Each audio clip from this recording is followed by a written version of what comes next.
बहुत सारे बच्चों के कमेंट्स आए थे कि क्लोज टेस्ट बहुत परेशान कर रहा है और उसके ऊपर कोई वीडियो लेकर आऊँ मैं। तो लेकर आ गया हूँ मैं क्लोज टेस्ट के ऊपर एक मैराथन। जितने भी क्वेश्चंस आज हम लोग डिस्कस करेंगे ये सारे के सारे CHSL 2024 के पूछे हुए सवाल हैं। वीडियो को एंड तक देखना, काफ़ी इंफॉर्मेटिव रहने वाला है और मेरे हिसाब से बेस्ट प्रैक्टिस मटेरियल होगा CGL या MTS या स्टेनो के आने वाले एग्जाम्स के लिए। Hello everyone, welcome to queuing. और आज के इस वीडियो में हम करने वाले हैं क्लोज टेस्ट। चलिए शुरू करते हैं।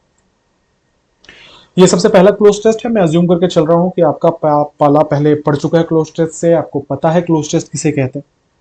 अगर नहीं पता तो मैं जल्दी से एक बार ब्रीफ कर दूं कि एक पैराग्राफ होगा या एक कहानी होगी, उसके बीच में ब्लैंक्स होंगे, जैसा कि आप देख पा रहे हैं बीच में ब्लैंक्स हैं। और हर ब्लैंक को फिलअप करने के लिए आपके पास चार चार ऑप्शंस दिए जाएंगे। आपसे पूछा जाएगा कौन सा ऑप्शन अप्रोप्रिएट है उस ब्लैंक के लिए। इसमें दो तीन चीजों की रिक्वायरमेंट होगी। सबसे पहले आपको इंग्लिश पढ़कर कितना समझ में आता है। दूसरा, आपका वोकैब कैसा है, वर्ड्स का हिंदी आप कर पाते समझ पाते अपनी रीजनल लैंग्वेज में। और तीसरा, थोड़ा बहुत ग्रामर लगेगा। ठीक है, मैं कोशिश करूंगा कि आपको टेक्निक भी सिखाता चलूं, इसके साथ साथ कि मैं आंसर बताऊं। और साथ ही साथ में आपकी अंडरस्टैंडिंग तो चेक होगी। आप यहीं पे वीडियो को पॉज करेंगे, ये पैसेज पूरे अच्छे तरीके से पढ़ेंगे, फिर मेरा सोल्यूशन देखेंगे। मैं मान के चल रहा हूं आपने वीडियो पॉज कर लिया है। अब मैं बता रहा हूं कि मेरा तरीका क्या है क्लोज टेस्ट बनाने का, जिससे मेरी एक्यूरेसी ठीक ठाक होती है और मैं टाइम पे भी बना पाता हूं। सो मैं किसी भी क्लोज टेस्ट को हमेशा दो बार पढ़ता हूं। बहुत ध्यान से सुनना, हमेशा दो बार पढ़ता हूं। पहला, जब मैं सिर्फ ये समझने की कोशिश करता हूं कि क्लोज टेस्ट की समरी क्या है, मतलब क्लोज टेस्ट किसके बारे में बात करना चाहता है। मैं ये पकड़ता हूं कि उसका टोन नेगेटिव है या उसका टोन पॉजिटिव है, पैसेज किसके बारे में है, क्या सब्जेक्ट अंडर डिस्कशन है, ये सब कुछ। दूसरी बार जब मैं पढ़ता हूं तो मैं ब्लैंक्स फिलअप करने की कोशिश करता हूं। ये तरीका मुझे हमेशा फायदा पहुंचाता है और अभी तक मैं इसी तरीके से बनाता आया हूं, तो मैं यही तरीका आपको भी सिखा रहा हूं। हर पैसेज को आप दो बार पढ़ेंगे, एक बार वीडियो को पॉज करेंगे, आप पढ़ेंगे इस तरीके से, ये समझने के लिए रादर कि समरी क्या है, किसके बारे में, पॉजिटिव है, नेगेटिव है, क्या बातें बताई गई है। सेकंड बार जब हम पढ़ेंगे तो हम पढ़ेंगे इसे मीनिंग के लिए। तो एक दो में मैं करके दिखाऊंगा। आ जाओ। क्या लिखा है कि romantic poetry is a literary movement that emerged in the late 18th century and continued through the mid 19th century. Romantic poetry एक ऐसा लिटरेरी मूवमेंट था, लिटरेचर से रिलेटेड मूवमेंट था, जो कि 18वीं शताब्दी में लगभग शुरू हुआ था और 19वीं शताब्दी तक जारी रहा। It is dash by an emphasis on emotion, imagination and individualism. अभी मैं ब्लैंक में क्या फिलअप होगा मैं बिल्कुल नहीं पढ़ रहा, मैं बिल्कुल ऑप्शन नहीं देख रहा। आप भी यही तरीका फॉलो करेंगे, ठीक है। अगर आपको मेरे हिसाब से काम करना है तो आप ये तरीका फॉलो करिए, अदरवाइज आपका कोई तरीका है, कोई स्टैंडर्ड मेथड आप फॉलो कर रहे हो तो ठीक है, मतलब मार्क्स लाने से। ठीक है, अगर बिल्कुल नए हो, कभी नहीं बनाया या नहीं सही होते तो मेरा तरीका अपनाना। तो क्या लिखा है कि it is dash by an emphasis on emotion. Emphasis मतलब होता है जोर देना। ये डैश होता है इमोशंस पे जोर देने से, इमेजिनेशन पे जोर देने से और इंडिविजुअलिज्म पे जोर देने से। Romantic poets sought to express their innermost thoughts and feelings through their poetry। Romantic poets जो थे वो हमेशा ये प्रयास करते थे कि उनकी जो सोच है या उनकी जो फीलिंग्स है वो अपने पोइट्री के थ्रू उसको जाहिर करें। Often exploring dash such as love, beauty and mortality. और इसी कारणवश या इसके लिए वो एक्सप्लोर करते थे, वो लिखते थे, ट्राई करते थे डैश को, जो कि लव, ब्यूटी और मोर्टेलिटी के बारे में था। One of the defining features of romantic poetry is its use of language and imagery to evoke powerful emotions in the reader। लिखा हुआ है कि one of the defining features जो romantic poetry का है वो ये है, एक तो इसका लैंग्वेज है और दूसरा इसकी इमेजरी है। इमेजरी क्या होता है? इमेजरी का मतलब होता है जब आपको कोई कुछ देख के, कुछ एक पिक्चर देख के आपको आपके अंदर कुछ इमोशन आ जाए तो उसको इमेजरी कहते हैं। जैसे आपको पुरानी फिल्मों में याद होगा कि जब भी कोई रोमांटिक एक सीन दिखाना होता था तो हमेशा गुलाब से वो सीन शुरू होता था। ये इमेजरी कहलाता है, जब आपको कोई इमेज देख के कोई बहुत पावरफुल फीलिंग आपके अंदर आए।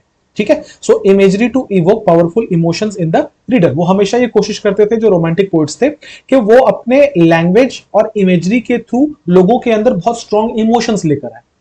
Many romantic poets such as William Wordsworth and Samuel Taylor Coleridge, S.T. Coleridge जिन्हें कहते हैं, dash that poetry should be written in the language of common people rather than in the lofty formal language of the past।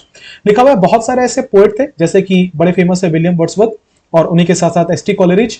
ये सारे के सारे ऐसे poets थे जो हमेशा इस बात पे बहुत जोर डालते थे कि जो भाषा होनी चाहिए एक कविता की, वो एक आम इंसान की भाषा होनी चाहिए, ना ही कोई लंबी चौड़ी ऐसी भाषा जो किसी के समझ ही ना आए। They also incorporated vivid descriptions of nature. Vivid मतलब होता है क्लियर, इनकॉर्पोरेट का मतलब होता है इंक्लूड। तो क्या लिखा हुआ है कि उन्होंने इंक्लूड किया बहुत सारे क्लियर डिस्क्रिप्शंस को नेचर के बारे में and the natural world into their poetry. तो इनके लिखने का तरीका ये था कि ये प्रकृति की मदद लेते थे चीजों को बताने के लिए, जैसा भी मैंने एग्जांपल दिया था गुलाब वाला, using it as a source of inspiration and spiritual renewal. आगे, dash important aspect of romantic poetry is its focus on the individual and the subjective experience।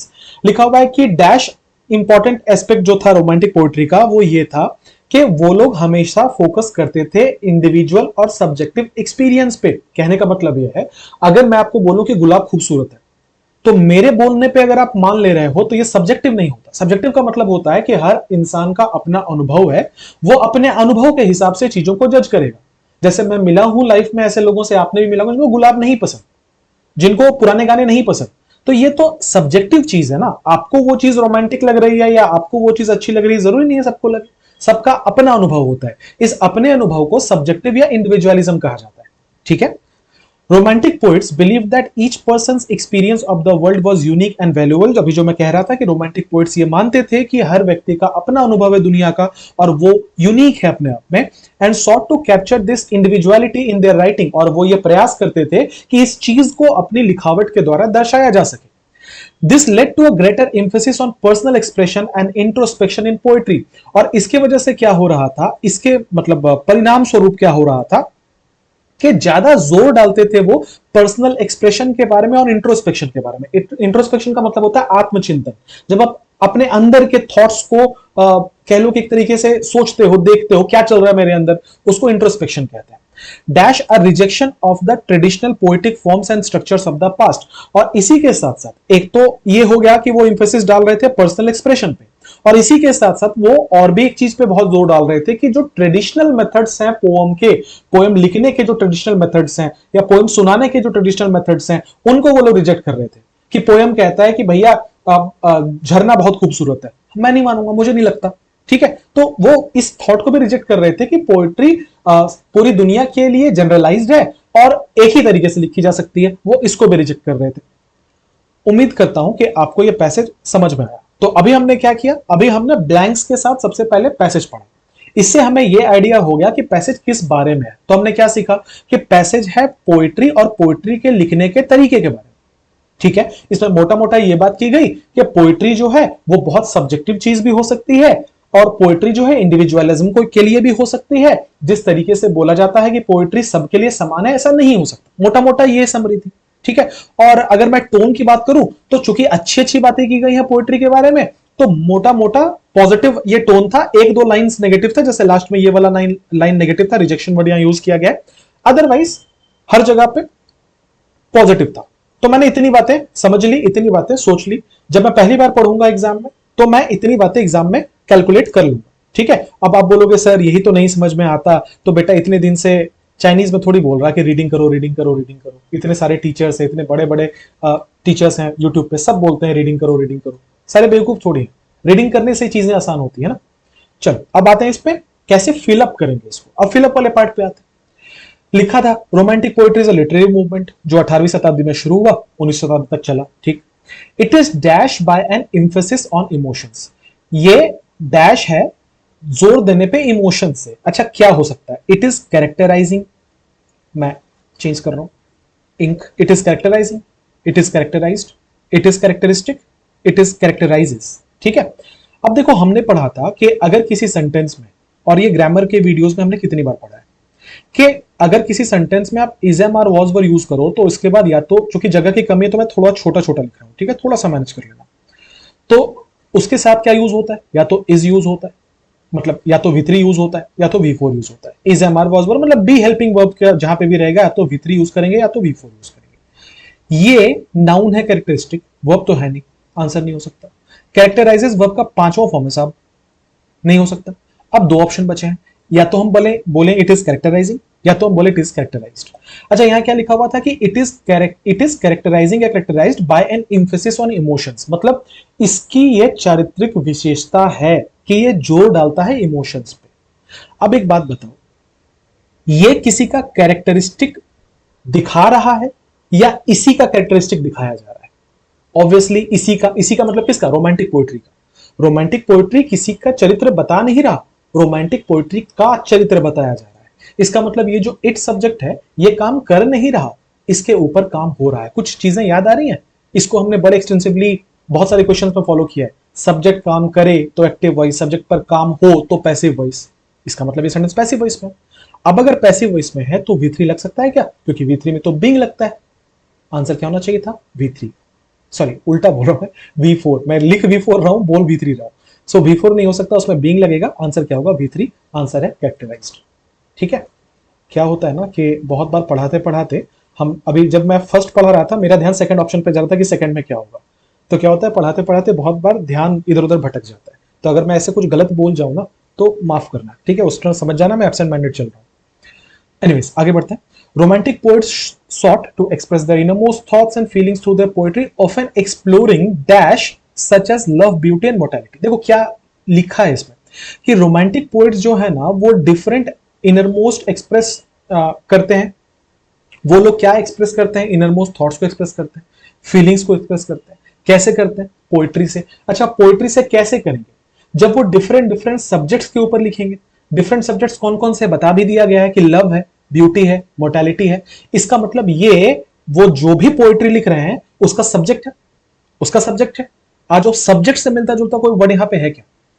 Poetry की थीम्स होगी, पोइट्री के प्रॉब्लम्स होंगे। देखो मैं क्यों कह रहा था कि सेंटेंस का टोन पहचानना पॉजिटिव है कि नेगेटिव है, और मैंने अभी बोला भी कि सेंटेंस का टोन पॉजिटिव है। अब जब पॉजिटिव है तो ये जितने भी नेगेटिव वाले वर्ड्स है वो तो आंसर नहीं हो सकते, क्योंकि यहां तो बात की गई है लव, ब्यूटी और मोर्टेलिटी के किस चीज की? सब्जेक्ट्स की। प्रॉब्लम्स नहीं हो सकते, आर्ग्यूमेंट्स नहीं हो सकते, कंसर्न्स, कंसर्न मतलब होता है चिंता। ये तीनों नेगेटिव टर्म से आंसर नहीं हो सकते। आंसर कौन सा होगा? थीम्स। समझ पा रहे हो? आगे बढ़ेंगे। अगला देखो, one of the defining features of romantic poetry. जो डिफाइनिंग फीचर्स है वो है इसके यूज में लैंग्वेज और इमेजरी का। मैं चूंकि एक बार हिंदी बता चुका हूं तो मैं थोड़ा थोड़ा टपूंगा, जंप करूंगा। Many romantic poets such as William Wordsworth and Samuel Taylor Coleridge dash that. ठीक है, दो लोगों का नाम बताया गया, विलियम वर्ड्सवर्थ और एस.टी. कॉलरिज का, और बीच में है एंड। ठीक, अब यहां पे हम क्या भर सकते हैं? पहला ऑप्शन है बिलीव्स। मैंने यहां एंड को क्यों मार्क किया? क्योंकि आपको पता है अगर हम दो सब्जेक्ट को एंड से जोड़ें तो वो प्लूरल हो जाता है। यहां दो लोगों का नाम है, विलियम वर्ड्सवर्थ और एस.टी. कॉलरिज। ये दोनों पॉजिटिव, ये दोनों मिला के जब हम एंड से जोड़ेंगे तो प्लूरल हो जाएंगे। अगर प्लूरल हो जाएंगे तो वर्ब का पांचवा फॉर्म लगेगा क्या? गलत है। बिलीव पास्ट है, विल बिलीव, कुड बिलीव। ठीक है, तीन चीजें। अच्छा, अब देखो लिखा है कि बहुत सारे ऐसे रोमांटिक पोएट थे जैसे विलियम वर्ड्सवर्थ और सैमुअल कॉलरिज। ये सारे के सारे तो पुराने लोग हैं। इसका मतलब ये है कि ये तो पास्ट वाली बात है। दूसरा, क्या आपको अगली लाइन में दिख रहा है? दे ऑल्सो इनकॉर्पोरेटेड, जिसका मतलब है पूरा का पूरा टोन कहां जा रहा है भाई? पूरा का पूरा टोन तो पास्ट टेंस में जा रहा है, क्योंकि उन घटनाओं की बात की जा रही है जो घटनाएं हो चुकी। इसका मतलब यह है सेंटेंस तो पास्ट में बनना चाहिए। पास्ट में होगा तब तो यहां पे वुड होना चाहिए था, नहीं हो सकता। अच्छा, कुड बिलीव लिखा है कि विलियम वर्ड्सवर्थ और एस.टी. कॉलरिज ना शायद बिलीव कर सकते थे कि पोएट्री जो है वो कॉमन लोगों के लिए लिखनी चाहिए। बिलीव कर सकते थे मतलब वो मानते थे, इसलिए तो उनको नेचर पोएट्स कहा जाता है कि वो मानते थे ये बात कि जो पोएट्री है वो आसान भाषा में लिखी जानी चाहिए। ये एक पॉसिबिलिटी बता रहा था। आंसर नहीं हो सकता। आंसर कौन सा होगा? Option number 2। उम्मीद करता हूं आपको समझ में आ रहा है। आगे बढ़ेंगे। ये बीच के लाइंस हमारे काम के नहीं, मैं डायरेक्ट यहां बढ़ रहा हूं। Dash important aspect of romantic poetry. ठीक है, यहां तक हमने बात करी थी कि कितना अच्छा है रोमांटिक पोएट्री और क्या क्या बातें उसके बारे में बोली गई है।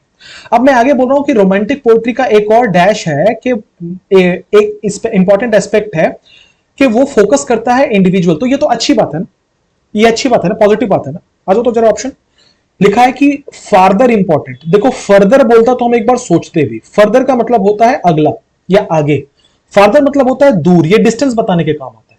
हो सकता है कि नहीं हो सकता? एडिशनल इंपॉर्टेंट एस्पेक्ट, अगर हम ये लिखेंगे कि एडिशनल इंपॉर्टेंट एस्पेक्ट तो फिर हमको इसके आगे एन लगाना पड़ेगा। एन एडिशनल इंपॉर्टेंट एस्पेक्ट, क्योंकि ये वावल से स्टार्ट हो रहा है, गलत है। अनदर इंपॉर्टेंट एस्पेक्ट, ये अपने आप में डिटर्मिनर है, ये तो लग सकता है अनदर इंपॉर्टेंट की एक और इसमें बात है। मोस्टली इंपॉर्टेंट मतलब मोटा मोटी इंपॉर्टेंट, थोड़ा बहुत इंपॉर्टेंट है, ये तो हो ही नहीं सकता। आंसर क्या होगा? अनदर। आगे बढ़ेंगे। This led to a greater emphasis on personal expression and introspection in poetry dash a rejection. हालांकि इसका आंसर मैंने पहली बार जब मैं समझा रहा था तब मैं बोल गया था गलती से. क्या लिखा हुआ? This led to a greater emphasis, इससे और जोर पड़ा किस चीज के ऊपर? Personal expression and introspection poetry.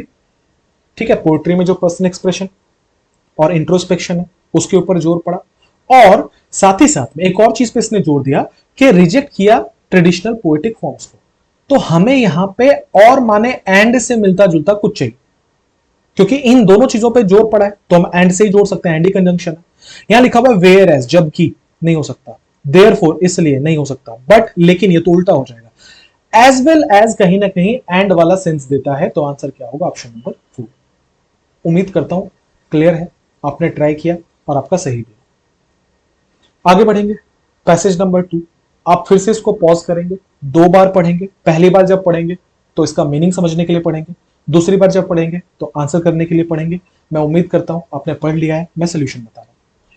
लिखा है कि for decades humans have tried to theorize the origin and evolution of the universe. Decades मतलब होता है दशक, मतलब दशकों से इंसानों ने ट्राई किया है कि वो ये जो पृथ्वी है, जो ब्रह्मांड है, यूनिवर्स जो है, ये कैसे बनकर आई, कैसे इसका उद्गम हुआ, इस चीज को थियोराइज किया जा सके, इसकी थियरी जानी जा सके. Many theories have been proposed and rejected. बहुत सारे थियरीज आए और वो प्रपोज किए गए और रिजेक्ट हो गए. However, the Big Bang theory has been the most dash accepted.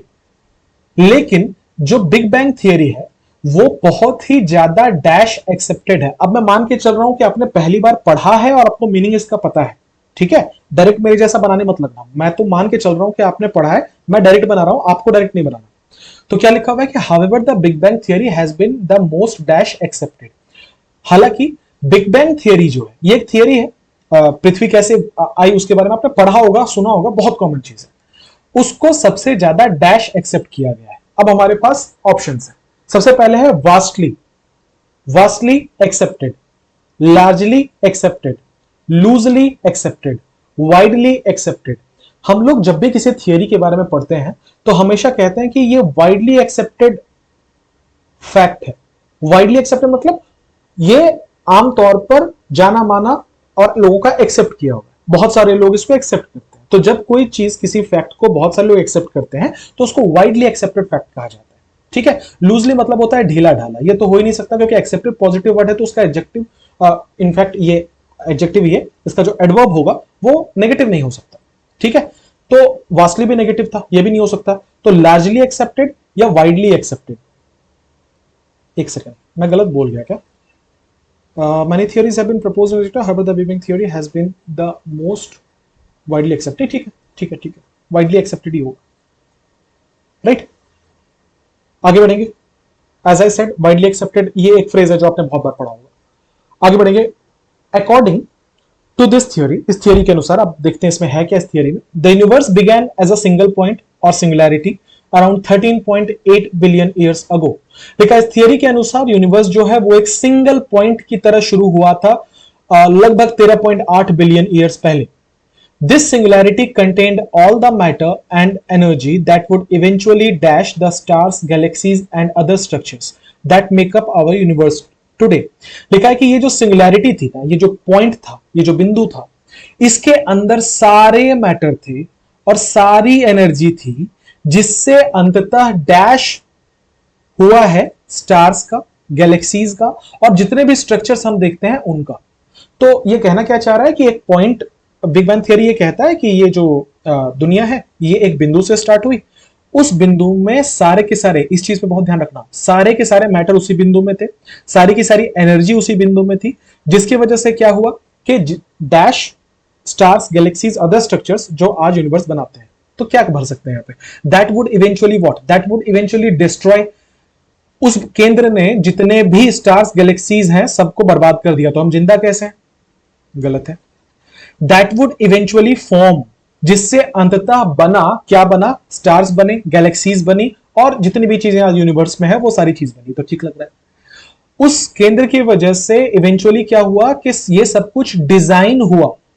ये सब कुछ डिजाइन हुआ तो फिर दुनिया कैसे बनी? क्योंकि पहले में लिखा होता origin and evolution of universe. मतलब बात डिजाइन करने की नहीं है, बात स्पष्ट रूप से फिजिकल फॉर्म में आने की है, तो उसको डिजाइन तो नहीं कह सकते। दैट वुड प्रिपेयर, तैयार थोड़ी करेगा, फॉर्म सही है कि वो उससे बना है। आगे बढ़ेंगे। The Big Bang theory is supported by a dash of observational evidence including the cosmic microwave background radiation। लिखा, और ये जो बिग बैंग थियरी है ना, इसके सपोर्ट में एक डैश भी है ऑब्जर्वेशनल एविडेंस का। क्या है ऑप्शन देखते हैं।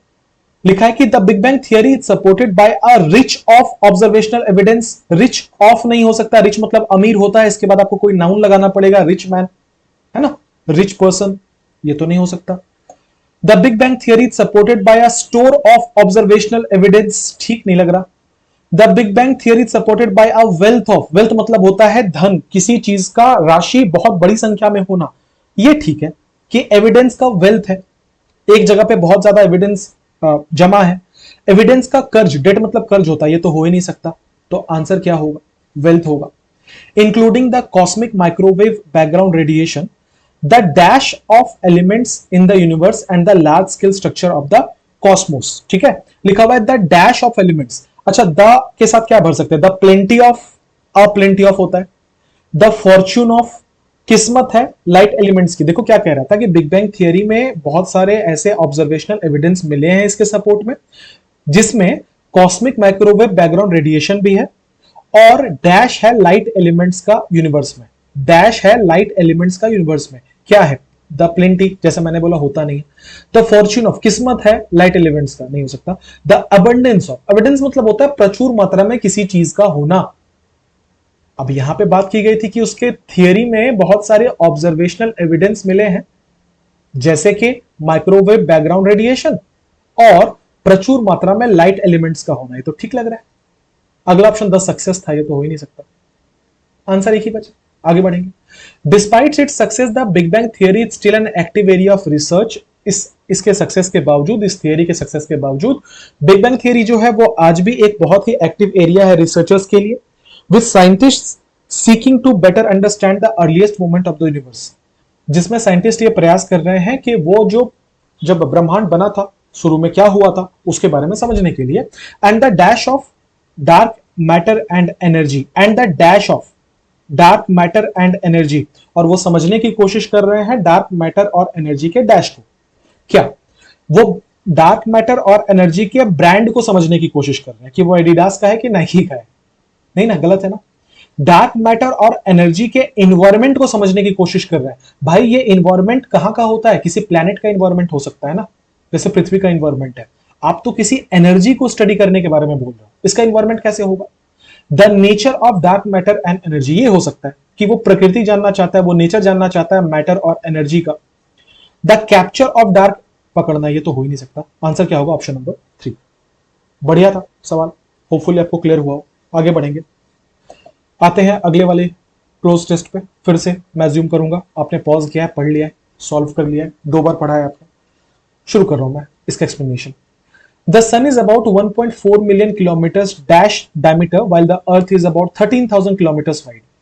लिखा है जो सूरज है लगभग 1.4 किलोमीटर्स उसका डायमीटर है, जबकि जो पृथ्वी है उसका लगभग 13,000 किलोमीटर चौड़ा है। पृथ्वी जो है वो लगभग 13,000 किलोमीटर चौड़ा है। तो the sun is about 1.4 kilometre dash diameter, on diameter, of diameter, in diameter, at diameter. Class 3 का सवाल है, इन डायमीटर। आपने मैथ्स में पढ़ा होगा कि एक स्फेयर है जिसका डायमीटर है, it is 5 centimetre square in diameter. ठीक है, this indicates that sun's width would need to be filled by more than 100 earths. इसका यह मतलब है चूंकि सूरज इतना बड़ा है तो लगभग 100 पृथ्वी लगेंगे उसको ढकने के लिए। Sunspots are ड्रेयरी। ड्रेयरी का मतलब क्या होता है, ऐसे मतलब एग्जैक्ट मैं हिंदी बताऊं तो ड्रेयरी का मतलब सुनसान या उदास होता है। ठीक है, तो लिखा है कि sunspots are dreary dash on the sun surface that are 2000 degree Celsius cooler than the rest of the surface. लिखा है कि सनस्पॉट्स, ये सनस्पॉट्स क्या है, वो धब्बे जो कि सूरज में पाए जाते हैं। कह रहा है कि ये जो सन स्पॉट्स हैं वो ऐसे डैश हैं जो कि सन के सरफेस में पाए जाते हैं और लगभग 2000 डिग्री सेल्सियस ठंडे हैं ये सूरज के बाकी सरफेस। मतलब क्या कहना चाह रहा है कि सूरज के सरफेस में कुछ धब्बे हैं और वो जो धब्बे हैं ना वो बहुत ज्यादा ठंडे हैं। बाकी सरफेस से अगर कंपेयर किया जाए तो लगभग 2000 डिग्री सेल्सियस ठंडे हैं वो वहां से। तो यहां क्या भर सकते हैं? Sunspots are dreary what? Sunspots are dreary province. Province का हिंदी मतलब होता है प्रांत। ये क्या कोई देश है जिसका प्रोविंस होगा? रीजन्स, रीजन्स ठीक लग रहा है कि वो हिस्सा है। बेल्ट, बेल्ट हम लोग किसको कहते हैं? जो कहीं का भी जैसे कैसे एक्सप्लेन करूं, तो जमीन का टुकड़ा होता है उसको बेल्ट कहा जाता है। गलत है। सेक्शन, सेक्शन मतलब हिस्सा, सूरज का वो हिस्सा, हिस्सा नहीं, सूरज का वो जगह जो कि बड़ा सुनसान पड़ा हुआ है जिसको हम सनस्पॉट कहते हैं। आंसर क्या होगा? Option number 2। The coolest piece of the sunspot is the dim focus called the umbra. और ये जो सनस्पॉट की बात हो रही है, जिसका मैंने बोला कि टेम्परेचर बहुत ही ज्यादा कम होता है, इसका जो सबसे कूलेस्ट पार्ट है, ठीक है, हालांकि सबसे कूलेस्ट गलत है, पर सबसे जो ठंडा उसका हिस्सा है उसको अम्ब्रा कहा जाता है, नाम है। द पेनम्ब्रा सराउंड्स इट, और उसके बाहर वाले हिस्से को पेनम्ब्रा कहते हैं। On the sun's surface some sun spots are just specks. लिखा हुआ है कि इस सन के सरफेस में ना कुछ ऐसे हिस्से हैं जो कि केवल धब्बे हैं, ठीक है, उनका कुछ लेना देना नहीं है सरफेस से, वो केवल धब्बे हैं। Additionally they appear in groups up to 10 times larger than the earth. और ये ऐसा नहीं होता कि छोटे छोटे धब्बे, ये बहुत बड़े बड़े धब्बे हैं जो कि आमतौर पर ग्रुप्स में बने होते हैं और लगभग पृथ्वी का 10 गुना होते हैं। They can sometimes reach 2 lakh miles in length. लिखा है कि अगर लेंथ की बात की जाए तो ये लगभग 2 लाख मील तक हो सकते हैं। एज द सन रोटेट्स, जैसे जैसे सूरज घूमता है, these groups dash to travel across the sun over 2 weeks. लिखा हुआ है कि जैसे जैसे सन घूमता है, ये जो धब्बे हैं, ये जो जिनको हम सन स्पॉट्स कह रहे हैं, ये डैश करते हैं सूरज को ट्रेवल करने में लगभग 2 हफ्ते में। अब क्या है यहां पे? These groups do what? Option देखते हैं। These groups act to travel, shape to travel, show to travel, appear to travel. अब सोचो, ये जो धब्बे हैं सूरज के अंदर, क्या ये रियली में ट्रेवल करते हैं? क्योंकि ये तो उसी के स्पॉट का हिस्सा है, मतलब उसके सरफेस का हिस्सा है। तो क्या यहां पे एक्ट भर सकते हैं? क्योंकि वो जेन्युइनली फिजिकली तो वो मूव नहीं कर रहा। तो लिखा है कि as the sun rotates these groups act to travel. और दूसरा, एक्ट टू ट्रेवल क्या होता है? मैं डायरेक्टली एक्ट लिख दूंगा अगर मुझे यही लिखना होगा तो। दूसरा, these groups shape to travel, ये तो हो ही नहीं सकता, मीनिंग नहीं बन रहा। These groups show to travel, वो दिखावा करते हैं, गलत है। These groups appear to travel, ऐसा प्रतीत होता है कि ये जो ग्रुप्स हैं ये ट्रेवल कर रहे हैं, ठीक है। अपीयर मतलब होता है महसूस होना। Every 11 years the number of sunspots reaches its maximum. हर 11 साल में जो सनस्पॉट्स की संख्या है वो सबसे ज्यादा हो जाती है। द सोलर और sunspot cycle dash to this. The solar और सनस्पॉट साइकिल, ध्यान दीजिएगा, यहां पे द सोलर सब्जेक्ट और सनस्पॉट साइकिल सब्जेक्ट किससे जुड़ा हुआ है? और से। और मतलब क्या होता है? या तो ये या तो ये। इसका मतलब हमारा सब्जेक्ट सिंगुलर है। आ जाओ ऑप्शन पे। इंटरेस्ट प्लूरल है, V1 है। पास प्लूरल है, V1 है। साइट प्लूरल है, V1 है। रेफर्स आंसर होगा। बिठाने की जरूरत नहीं, हिंदी जानने की जरूरत नहीं। आगे बढ़ेंगे। The earth's weather may become more extreme and warm during the peak of sunspot activity. लिखा हुआ है पृथ्वी का जो सतह है वो ज्यादा एक्सट्रीम और ज्यादा वार्म हो सकती है इस सनस्पॉट के एक्टिविटी के दौरान। According to the dash made by satellites like Nimbus 7। लिखा हुआ है कि according to dash made by satellites like Nimbus 7, जो निम्बस 7 जैसे सैटेलाइट्स है उनके डैश के अनुसार सैटेलाइट क्या करता है? क्या वो ऑब्जर्वेशन करेगा अकॉर्डिंग टू द ऑब्जर्वेशंस, या वो इंस्पेक्शन करेगा, जांच पड़ताल करेगा? या सैटेलाइट को इंसान तो है नहीं कि वो इंस्पेक्शन करेगा, ये तो गलत है। इनवैलिडेशन, इनवैलिडेशन का हिंदी मतलब होता है रद्द करना। तो भैया सैटेलाइट जो है वो रद्द कर देता है फैक्ट्स को, गलत है। परसेप्शन मतलब होता है धारणा। According to the perceptions made by satellite. Satellite एक इंसान है जो किसी चीज के बारे में धारणा बना लेता है कि वो चोर है, गलत है ना। आंसर क्या होगा? ऑब्जर्वेशन। ऑब्वियसली सैटेलाइट क्यों है स्पेस में? ऑब्जर्व करने के लिए चीजों को, ठीक है। तो आंसर क्या होगा? ऑब्जर्वेशन। बढ़िया क्लोज टेस्ट था, टफ क्लोज टेस्ट था। आगे बढ़ेंगे, आएंगे अपने चौथे क्लोज टेस्ट पे। उम्मीद करता हूं आपको सीखने को मिल रहा है, मजा आ रहा है। अगर नए हो चैनल पे तो सब्सक्राइब करते जाना, पुराने हो तो शेयर करो। आगे बढ़ेंगे। During the days of slavery there lived dash very hard working slave. मैं फिर से उम्मीद कर रहा हूं आपने पढ़ लिया है, पॉज कर लिया है, ट्राई कर लिया है। अब आप मेरा सोल्यूशन देख रहे लिखा हुआ है during the days of slavery, मतलब स्लेवरी जब चलती थी, जब गुलामी चलती थी, उन दिनों की बात है। There lived dash very hard working slave, एक बहुत ही हार्ड वर्किंग स्लेव था, एक बहुत ही हार्ड वर्किंग गुलाम था। ऑप्शन पे आएंगे। देयर लिव्ड टू, पहला ऑप्शन है टू। अच्छा, अगर दो स्लेव्स थे तो यहां पे स्लेव्स लिखना चाहिए था, गलत है। देयर लिव्ड अ हो सकता है। देयर लिव्ड एन, यहां एन भरेंगे क्या, हमारा नाउन क्या है, किसके लिए लेके आ रहा हूं पार्टिकल, स्लेव के लिए। स्लेव किससे स्टार्ट है, कॉन्सोनेंट के साउंड से। There lived the very hard working slave, एक हार्ड वर्किंग स्लेव था जिसे मैं पहले से जानता था। द आर्टिकल कहां यूज होता है, जहां पे आप डेफिनेट कर रहे हो, डेफिनेट क्यों करेंगे, आंसर क्या होगा, option number one, sorry option number two A. So there lived a very hard working slave. One day dash freedom he ran away from his master's house, एक दिन आजादी पाने के मकसद से वो अपने मालिक के घर से भाग गया। वन डे डैश फ्रीडम, क्या होगा, one day gained freedom, one day gains freedom, one day gain freedom, one day to gain freedom. अब मैं इसको दो तीन तरीके से सॉल्व कर सकता हूं, ठीक है। पहले मैं आसान वाला तरीका बता रहा हूं जो आपको पहले से शायद पता हो।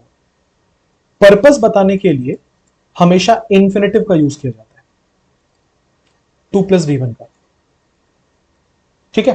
For example, I am teaching to help students, I am teaching to help students, तो ये मेरा पर्पस है, ठीक है। सो पर्पस बताने के लिए हमेशा इंफिनिटिव लगता है। क्या लिखा हुआ था कि he ran away from his master's house, वो अपने मालिक के घर से भाग गया। क्यों भागा, आजादी के लिए, पर्पस था उसका। इसका मतलब यहां पे इंफिनिटिव होगा, आंसर क्या होगा, टू गेन फ्रीडम। ये तो एक तरीका हो गया, ठीक है। दूसरा तरीका, as he passed a forest, sorry, one day dash freedom. अच्छा, हमें क्या इस सेंटेंस में यहां पे कोई मेन वर्ब चाहिए क्या, क्योंकि जहां तक मैं समझ पा रहा हूं ये सब्जेक्ट है और ये मेन वर्ब है, राइट। ये क्या है, ये एक नॉन फाइनाइट वर्ब का फ्रेज है जो कि केवल पर्पस बताने के लिए आया है। इसका मतलब या तो हमें यहां इंफिनिटिव चाहिए, या तो जेरेंट चाहिए, या तो पार्टिसिपल चाहिए। इसका मतलब ये गेन्स V5 और ये गेन V1 हट गया। अब अगर हम गेंड लगाएं, वन डे गेंड फ्रीडम, इसका मतलब होगा एक दिन आजादी मिल गई, जबकि यहां लिखा हुआ है कि ही रैन अवे, वो भागा। क्यों भागा, पर्पस क्या था, अगेन वो पर्पस वाली बात है। आंसर क्या होगा, टू गेन फ्रीडम। क्लियर है, आगे बढ़ेंगे। As he passed a forest he saw a dash with pain for a huge thorn had pierced its paw. लिखा हुआ है कि जैसे ही वो जंगल से पार कर रहा था उसने एक लायन को देखा, ठीक है। और वो लायन अब पेन से डैश कर रहा था क्योंकि एक बहुत बड़ा कांटा, थॉर्न का मतलब कांटा होता है, हैड पियर्स्ड इट्स पॉ, उसके जो पंजे थे, पॉ मतलब पंजा, सो उसके जो पंजे थे उससे एकदम पियर्स कर गया था, उसको भेद दिया था एक कांटे ने, और वो बिल्कुल बेचारा दर्द से चीख रहा था। तो ऑप्शंस हैं हमारे पास।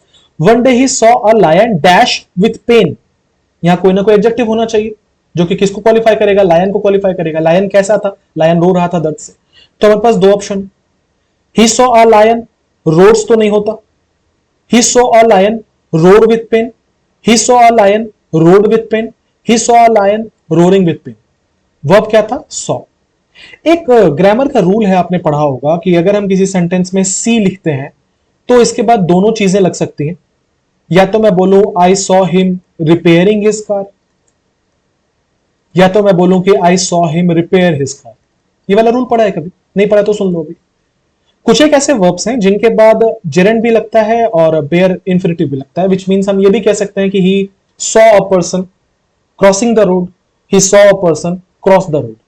क्या अंतर है, अंतर समझना। अंतर यह है कि जब आप ये कहते हो कि I saw a person crossing the road, I saw a person crossing the road, इसका मतलब होता है कि मैंने जस्ट उसे देखा रोड क्रॉस करते हुए, फिर मैं मुड़ गया अपना काम करने लगा, फिर मैंने उसे नहीं देखा। I saw him cross the road, इसका मतलब मैंने उसे पूरा रोड क्रॉस करते देखा। अंतर समझो, मैं तुमसे मिला, हमने हाथ मिलाया, 2 मिनट बातें की, फिर तुम अपने रास्ते, मैं अपने रास्ते, अपोजिट अपोजिट। तुम अपने पीछे मुड़ के देखा, देखा मैं क्रॉस कर रहा हूं road, so you saw me crossing the road. तुम अपने बच्चे, छोटे भाई बहन, किसी भी छोटे बच्चे के साथ कहीं जा रहे थे, तुम रोड की इस तरफ थे, तुमने बच्चे का हाथ छोड़ दिया, बोला तुम क्रॉस कर लो, मुझे इधर काम है। पर चूंकि तुम बहुत परेशान हो कि बच्चा कर पाएगा कि नहीं कर पाएगा, तुमने उसे पूरा रोड क्रॉस करते देखा, इस तरफ से उस तरफ, तो पता है क्या लगेगा, I saw him cross the road. वही चीजें यहां लिखी हुई है।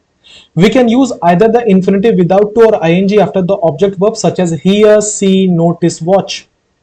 The infinitive without to often emphasizes the whole action, जो मैंने बोला अभी कि जहां पे आप infinitive without to मतलब जहां पे आप V1 यूज कर रहे हो, इसका मतलब ये हो रहा है कि आपने पूरी घटना देखी, जबकि जहां पे आपने ing यूज किया, ये सेकंड पॉइंट में जो लिखा हुआ है, इसका मतलब है कि अभी तक एक्शन प्रोग्रेस में है, कंप्लीट नहीं हुआ. एग्जाम्पल के लिए, he saw her drive off with a young man in the passenger seat.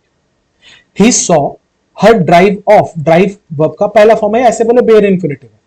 इसका मतलब उसने पूरी घटना देखी कि वो महिला एक यंग मैन के साथ पैसेंजर सीट पे चल के निकली, वहां से ड्राइव करके निकली, वहां से उसने पूरी घटना देखी है. Maria heard him coming up the stairs, ये आईएनजी लगा है. इसका मतलब उसने किसी को सीढ़ियों से आते नहीं देखा, उसने सिर्फ देखा कि कोई सीढ़ी से आ रहा था. पूरी घटना नहीं देखी कि पहला कदम रखा और आखिरी कदम रखा, ये नहीं देखा. उम्मीद करता हूं ये कॉन्सेप्ट आपको क्लियर है. ग्रामर का इंपॉर्टेंट कॉन्सेप्ट था, इसलिए मैंने अलग से स्लाइड बना दिया उसका. अब जरा वापस आते हैं अपने पैसेज पे. क्या लिखा होता है, he saw a lion dash with pain. अब आप बताओ, ये तो दो ऑप्शन हमने काट दिया था. अब यहां पे रोर होगा या यहां पे रोरिंग होगा? He saw the lion, he saw a lion roar with pen, या he saw a lion roaring with pen?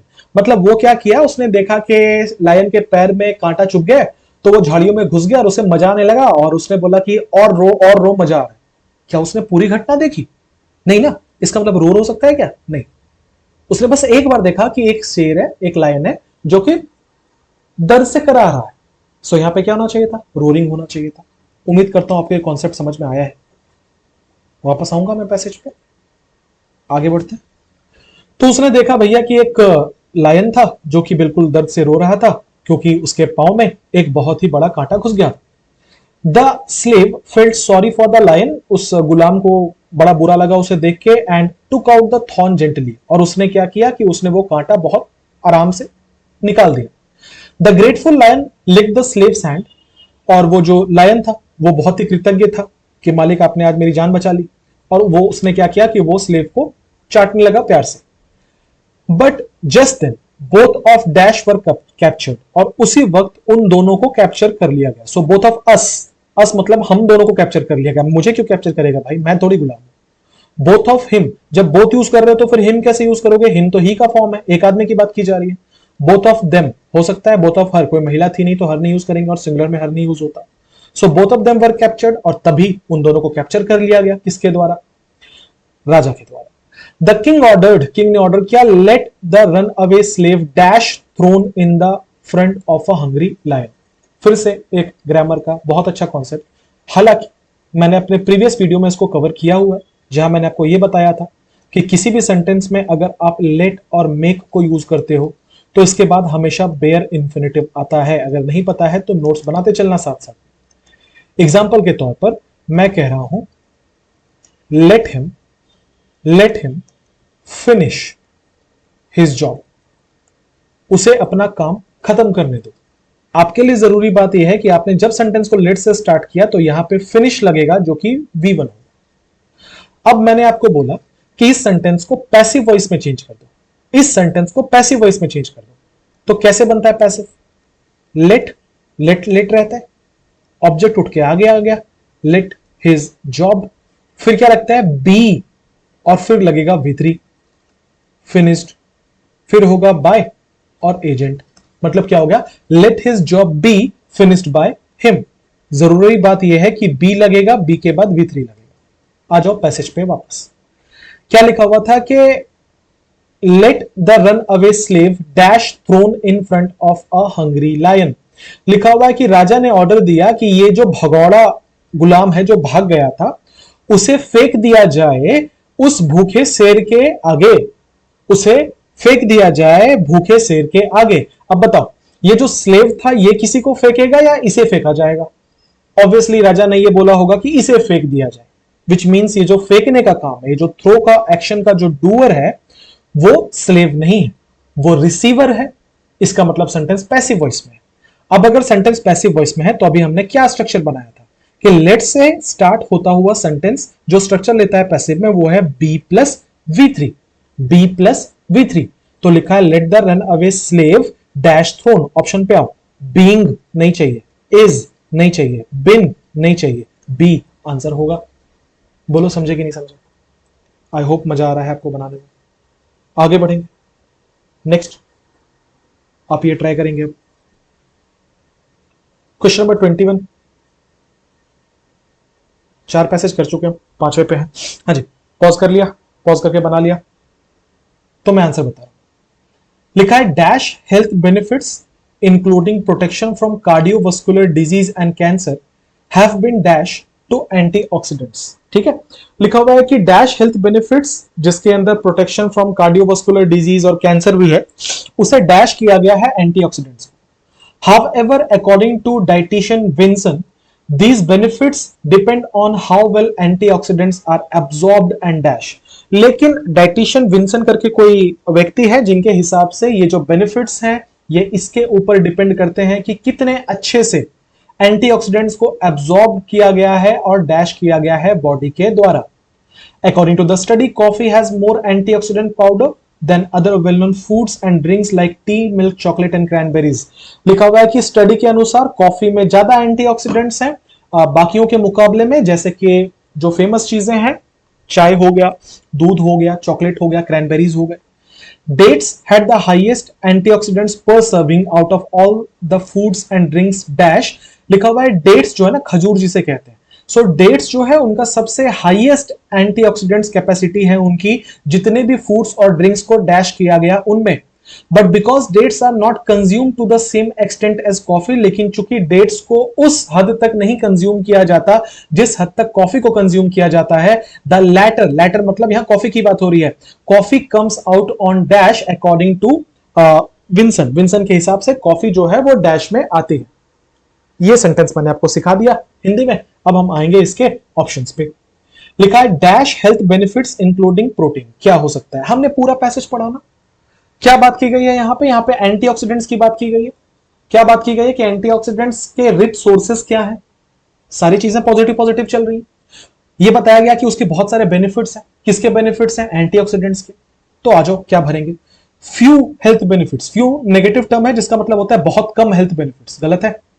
Countable मतलब आप जिन चीज को उंगलियों पे गिन सकते हो, आमतौर पर ये नेगेटिव चीजों के लिए यूज किया जाता है कि तुम्हारे पास कितने अच्छे दोस्त हैं, मतलब काउंटेबल लोग हैं यार, मतलब बहुत गिने चुने लोग हैं, नेगेटिव है, गलत है। लिमिटेड, गलत है। न्यूमरस मतलब होता है काफी हेल्थ बेनिफिट्स हैं जिसके अंदर कार्डियोवास्कुलर डिजीज और कैंसर ये सारे हैं, have been dash to antioxidants.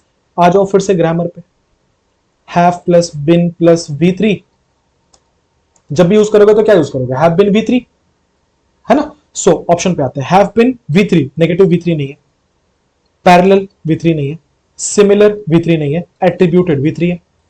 Simplest of the questions. However, according to dietitian Vincent, benefits depend on how well antioxidants are absorbed and dash। देखो कह रहा है कि इसके ऊपर बहुत डिपेंड करता है कि जो एंटीऑक्सीडेंट्स हैं वो कितने अच्छे से एब्जॉर्ब होते हैं और डैश। दो बातें, सबसे पहले आर के बाद इधर V3 है, मतलब पैसिव वॉइस में जा रहा है, तो यहां पे भी एक ऐसा वर्ड होना चाहिए जो कि V3 में हो। यूटिलाइज्ड, रिजेक्टेड, हाइंडर नहीं चाहिए, हाइंडर्ड चाहिए, इंपीड नहीं चाहिए, इंपीडेड चाहिए।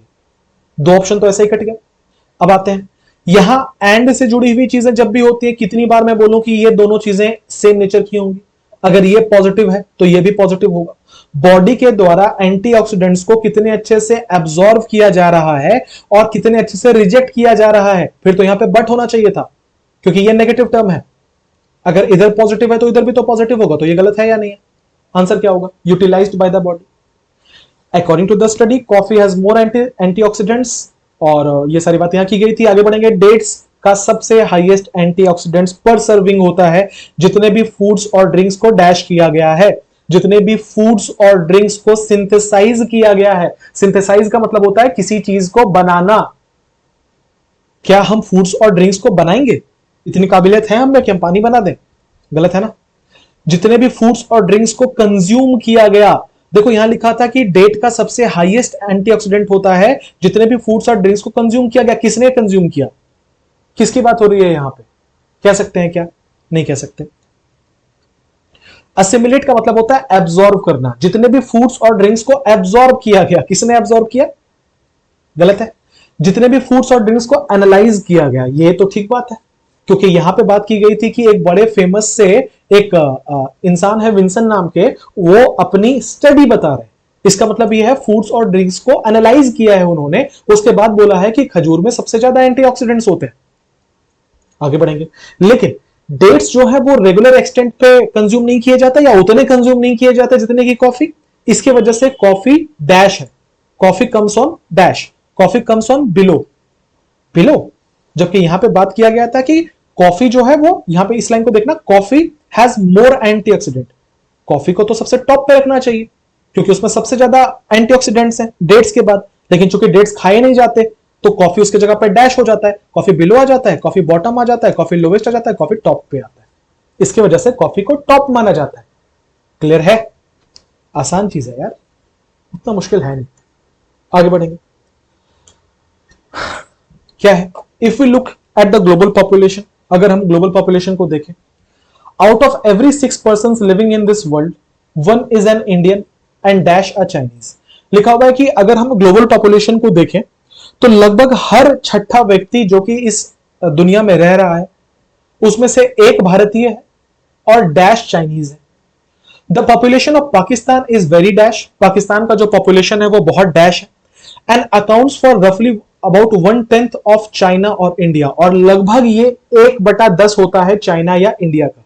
अब एक बात बताओ, अगर यहां पे ये लिखा हुआ है कि बहुत कम है पॉपुलेशन, इसका मतलब यहां पे देखना, the population of Pakistan is very dash और अकाउंट्स फॉर रफली 1/10, लगभग 1/10 होता है चाइना या इंडिया का। तो यहां पे कोई नेगेटिव टर्म होना चाहिए ना। मैं यही बोलना चाह रहा हूं कि पाकिस्तान का जो आबादी है वो बहुत ही ज्यादा डैश है और लगभग 1/10 है चाइना और इंडिया का। इसका मतलब यहां कोई नेगेटिव टर्म जाएगा। मैं कैसे सोच रहा हूं वो सीखना। आगे बढ़ेंगे। दो China is the largest nation and geographically dash the largest area among the 3 Nations, its density is the lowest. लिखा हुआ है कि जबकि चाइना जो है वो सबसे बड़ा देश है और ज्योग्राफिकली डैश है, सबसे बड़ा एरिया, लेकिन उसकी जो डेंसिटी है, उसका जो घनत्व है वो सबसे कम है।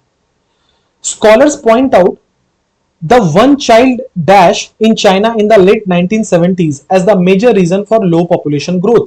लिखा हुआ है कि स्कॉलर्स जो है, जो वन चाइल्ड डैश था चाइना का 1970 के आसपास में जब उसे इंट्रोड्यूस किया गया था, उसे वो मेजर रीजन मानते हैं वहां के कम आबादी का। अब कम आबादी मतलब पूरी दुनिया के कंपैरिजन में नहीं, जितना बड़ा एरिया वो कवर करता है उसके हिसाब से उसकी आबादी कम है। They also state that this measure led to a dash in the sex ratio। लिखा हुआ है कि वो ये भी कहते हैं कि इस मेजर से वहां का सेक्स रेशियो जो है वो डैश हुआ है। द प्रोपोर्शन ऑफ फीमेल्स पर 100 मेल्स, और सेक्स रेशियो किसे कहा जाता है? हर 1000 पुरुषों पे कितनी महिलाएं हैं उसे सेक्स रेशियो कहते हैं। ठीक है, आ जाओ भाई, फिलअप करेंगे। यहां तक हमने बात सीख ली है। अच्छा, अब मैं आपको पूछूं अगर कि टोन क्या है, तो इसका टोन नेगेटिव है, पहचान पाए ना। यहां पे प्रॉब्लम डिस्कस की जा रही है तो टोन तो नेगेटिव होगा। देखते हैं इसका कोई हेल्प होता है। लिखा है कि if you look at the global population, out of every 6 person living in this world, 1 is an Indian and dash a Chinese. एक भारतीय है और दूसरा चाइनीज है, यही तो हो सकता है, और दूसरा चाइनीज है। तो लिखा है कि 1 is an Indian and either a Chinese, नहीं हो सकता, एंड अनदर अ चाइनीज हो सकता है, हो सकता है, ठीक है, एंड सेकेंड अ चाइनीज, ये नहीं हो सकता। अब आप बोलोगे सर अभी तो आपने हिंदी में बोला, हिंदी में ठीक लग रहा है, इंग्लिश में नहीं हो सकता। क्यों? क्योंकि यहां पे 1 इज एन इंडियन लिखा हुआ था, फर्स्ट इज एन इंडियन नहीं लिखा हुआ था। अगर यहां पे ये लिखा था फर्स्ट इज एन इंडियन तो हम लिखते सेकंड अ चाइनीज। दूसरा, अगर हम फर्स्ट या सेकंड लिखेंगे उसके पहले आर्टिकल लगाना पड़ेगा। मैंने पढ़ा रखा है आपको, ये ऑर्डिनल एडजेक्टिव है तो द भी होना चाहिए, द नहीं है पैसेज में, गलत है। लिखा है 1 is an Indian and many a Chinese. जब मैनी बोल रहे हो तो फिर यहां अ क्यों लगा रहे हो? ये तो ग्रामेटिकली इनकरेक्ट है। तो एक ही ऑप्शन बचता है, अनदर अ चाइनीज। एक भारतीय होगा और दूसरा चाइनीज होगा। The population of Pakistan is very dash, मैंने बोला था कोई नेगेटिव वर्ड आना चाहिए। ऑब्सक्योर एक टर्म यहां पे आया है। ऑब्सक्योर का मतलब क्या होता है? ऑब्सक्योर का मतलब होता है धुंधला, वेग। नोट कर लो, तो बहुत बार एसएससी ने सिनोनिम में पूछा। ऑब्सक्योर का मतलब होता है धुंधला। लिखा है पॉपुलेशन जो है पाकिस्तान का वो बहुत धुंधला है। पॉपुलेशन धुंधला कैसे हो सकता है? पॉपुलेशन बहुत स्मॉल है, ये ठीक है। अ लिटिल एक पॉजिटिव या सेटिस्फैक्टरी एडजेक्टिव है। आपने पढ़ा है little, a little, the little. अगर हम यहां पे लिटिल यूज करते तो हम एक बार सोच सकते थे, हालांकि वो भी गलत होता। इसलिए गलत होता क्योंकि लिटिल का इस्तेमाल अनकाउंटेबल चीजों के लिए किया जाता है। हम पॉपुलेशन की बात कर रहे हैं जो काउंटेबल है, तो ये भी नहीं हो सकता। मच भी अनकाउंटेबल के लिए आता है, पॉपुलेशन की बात करें जो काउंटेबल है। आंसर क्या होगा? स्मॉल। देख लो, थोड़ा थोड़ा ग्रामर लग रहा है। आगे बढ़ेंगे। एंड अकाउंट्स फॉर लगभग ये 1/10 है भारत और चाइना का। चाइना सबसे लार्जेस्ट नेशन है और ज्योग्राफिकली उसने सबसे बड़ा एरिया डैश किया है। तो एरिया के साथ क्या टर्म लगेगा, एरिया को क्या किया है, एरिया को ग्रेस्प किया है। ग्रेस्प का मतलब होता है किसी चीज के ऊपर पकड़ बनाना। तो मैं कह रहा हूं कि एरिया के ऊपर उसने पकड़ बनाई है, गलत है। ऑक्यूपाइज, एरिया ऑक्यूपाई किया है, ये तो ठीक है, हमने बहुत बार पढ़ा है कि जब आप कहीं पे कुछ बनाते हो तो वो कितने बड़े एरिया ऑक्यूपाई करता है। उसने एरिया रेंट किया है, ये तो गलत है। भाड़े पे लिया है क्या चाइना ने अपना देश। लॉजेस मतलब होता है रहने की जगह, गलत है। एक ही ऑप्शन बचता है, ऑक्यूपाइज। आगे बढ़ेंगे। स्कॉलर्स ने पॉइंट आउट किया है कि जो चाइना का वन चाइल्ड डैश था, वन चाइल्ड पॉलिसी के बारे में आपने सुना होगा, चाइना में चला था कि एक ही बच्चा रखना है, वन चाइल्ड पॉलिसी। तो वन चाइल्ड पॉलिसी ने उसके जो पॉपुलेशन ग्रोथ है उसको बहुत अफेक्ट किया, ठीक है। सो हमें एक ऐसा वर्ड ढूंढना है जो कि या तो पॉलिसी हो तो पॉलिसी से मिलता जुलता कुछ हो। तो लिखा है कि वन चाइल्ड स्टैंडर्ड, स्टैंडर्ड नहीं हो सकता, हम पॉलिसी वाला वर्ड ढूंढ रहे हैं। वन चाइल्ड एवरेज नहीं हो सकता। वन चाइल्ड स्टैट्यूट, स्टैट्यूट हम लोग पॉलिसी को कहते हैं, ठीक है। स्टैट्यूट का अगर मैं आपको एग्जैक्ट हिंदी बताऊं तो कानून या विधान को स्टैट्यूट कहा जाता है, तो ये तो ठीक है। अगला वर्ड था ऑडियल, ऑडियल का मतलब होता है अग्नि परीक्षा, ये तो हो ही नहीं सकता। आंसर क्या होगा, स्टैट्यूट। टफ वर्ड था इसलिए मैंने बोला था कि थोड़े बहुत वोकैब आपको पता होने चाहिए। आगे बढ़ेंगे। they also state that this measure led to a dash in the sex ratio। देखो क्या हुआ कि वन चाइल्ड पॉलिसी की वजह से यहाँ का पॉपुलेशन जो है बहुत अफेक्ट हुआ, पॉपुलेशन बहुत कम हो गया। तो ऑटोमेटिकली जो सेक्स रेशियो होगा, मतलब 1000 पुरुषों पे कितनी महिलाएं होंगी, इसका भी तो, इस पे भी तो इफेक्ट पड़ेगा। जब पॉपुलेशन ही कम होगा तो 1000 पुरुषों पे महिलाओं का ऑटोमेटिकली कम होगा नंबर, इसका मतलब उनका सेक्स रेशियो भी घटा। तो घटने के लिए क्या यूज करेंगे, उनका सेक्स रेशियो सस्पेंशन हो, गलत है। उनका सेक्स रेशियो डिक्लाइन हो, डिक्लाइन मतलब होता है कम होना, ये तो ठीक है। उनका सेक्स रेशियो फेलियर हो गया, फेलियर तो नहीं हो सकता। डिमिनिश हो गया, बिल्कुल छोटा हो गया सेक्स रेशियो। सेक्स रेशियो एक आंकड़ा है, एक डेटा है, डेटा छोटा कैसे हो, डेटा फेल कैसे होगा, ये तो हो ही नहीं सकता। डिक्लाइन हुआ है, नंबर्स में डिक्लाइन हुआ है, ठीक है, ये हो सकता है। तो आंसर होगा ऑप्शन नंबर 2। आगे बढ़ेंगे। अगला क्लोज टेस्ट, उम्मीद करता हूं आपने पॉज किया है, बना लिया है। देखते हैं। लिखा है cities are great havens for knowledge, culture and social life. लिखा है कि सिटीज जो है ना वो बहुत ही अच्छे हेवंस है। हेवन का मतलब होता है HAVN, हेवन का मतलब होता है वो जगह जहां, जो बड़ी पीसफुल सी जगह, बहुत शांत सी जगह हो। हिंदी में इसको शरण भी कहते हैं। मैं जगह पकड़ के चलता हूं। तो क्या लिखा है कि सिटीज जो है वो जगह है जहां पे बहुत ही अच्छा नॉलेज मिल सकता है, कल्चर मिल सकता है और सोशल लाइफ मिल सकता है। Vibrant cultures are found in cities. लिखा है कि सिटीज में बहुत ही एनर्जेटिक, वाइब्रेंट मतलब होता है एनर्जेटिक, जो वर्ड्स मैं बोल रहा हूं उसको लिखते जाऊं अगर नहीं पता है तो बहुत एनर्जेटिक कल्चर है वहां का। Because it takes a dash population to support museums, concert hall, sports teams and night life districts. लिखा हुआ है कि वहां का कल्चर जो है शहरों का वो बहुत अच्छा होता है क्योंकि एक एक डैश पॉपुलेशन लगती है इनको सपोर्ट करने में, ताकि म्यूजियम खुल सके, कॉन्सर्ट हॉल खुल सके, स्पोर्ट्स टीम खुल सके, नाइट लाइफ डिस्ट्रिक्ट हो। Cities also offer rich social opportunities. लिखा हुआ है कि सिटीज में जो सोशल अपॉर्चुनिटीज है, जो सामाजिक जो प्रावधान है वो भी बहुत अच्छा है। People in rural areas enjoy only limited social opportunities because dash the small local population। लिखा है जो ग्रामीण क्षेत्र के लोग हैं, जो गांव के जो लोग हैं वो बहुत ही लिमिटेड सोशल अपॉर्चुनिटीज एंजॉय कर सकते हैं क्योंकि डैश है सोशल लोकल स्मॉल, वहां का जो पॉपुलेशन है वो बहुत स्मॉल है। सिटी dwellers, dwellers मतलब होता है निवासी, शहरों में रहने वाले जो लोग हैं, can choose their friends and mates from among a large number of people. लिखा है जो शहरों में रहने वाले लोग हैं वो अपने दोस्त चुन सकते हैं, अपने साथी चुन सकते हैं बहुत बड़ी संख्या में लोगों के बीच में, क्योंकि आबादी ज्यादा है, ज्यादा लोगों से मिलते हैं तो वो ज्यादा लोगों को दोस्त बना सकते हैं या चुन सकते हैं। Of dash interest and inclination, वैसे लोगों को जिनका डैश इंटरेस्ट और झुकाव हो। We are not likely to abandon, abandon मतलब होता है त्याग देना, किसी चीज को छोड़ देना। We are not likely to abandon the city as a dash institution. ऐसा नहीं होगा कि हम लोग सिटी को, हम लोग शहरों को त्याग देंगे एक डैश इंस्टीट्यूशन मान के। But we need to make sure that our transport arrangements do not dash the cities other functions. लेकिन हमें ये चीज निश्चित करनी होगी कि हमारे जो ट्रांसपोर्ट अरेंजमेंट्स हैं वो सिटी के और कामों को डैश ना करें। चलो, टोन क्या है, पॉजिटिव है, किसके बारे में बात की जा रही है? शहरों के बारे में, शहरों के कल्चर्स के बारे में, और उनको गांवों के या गांव की जिंदगी के साथ कंपेयर किया गया है। ये पूरा पैसेज है। अब देख लो क्या है लिखा है कि cities are great heavens for knowledge, culture and social life. Vibrant cultures are found in cities because it takes a dash population to support museums, concert halls, sports teams and nightlife. इसका answer ना आगे था, अगली line में, कि गांवों के जो पॉपुलेशन है वो बहुत स्मॉल होता है। तो शहरों के पॉपुलेशन को अगर कंपेयर कर रहे हैं तो इसका मतलब डेफिनेटली हम ये बोलना चाहते हैं कि यहाँ का पॉपुलेशन बहुत ज्यादा है। ऑब्वियसली अगर पॉपुलेशन ज्यादा है तभी यहाँ पे सपोर्ट मिल पाएगा म्यूजियम को, कॉन्सर्ट हॉल्स को।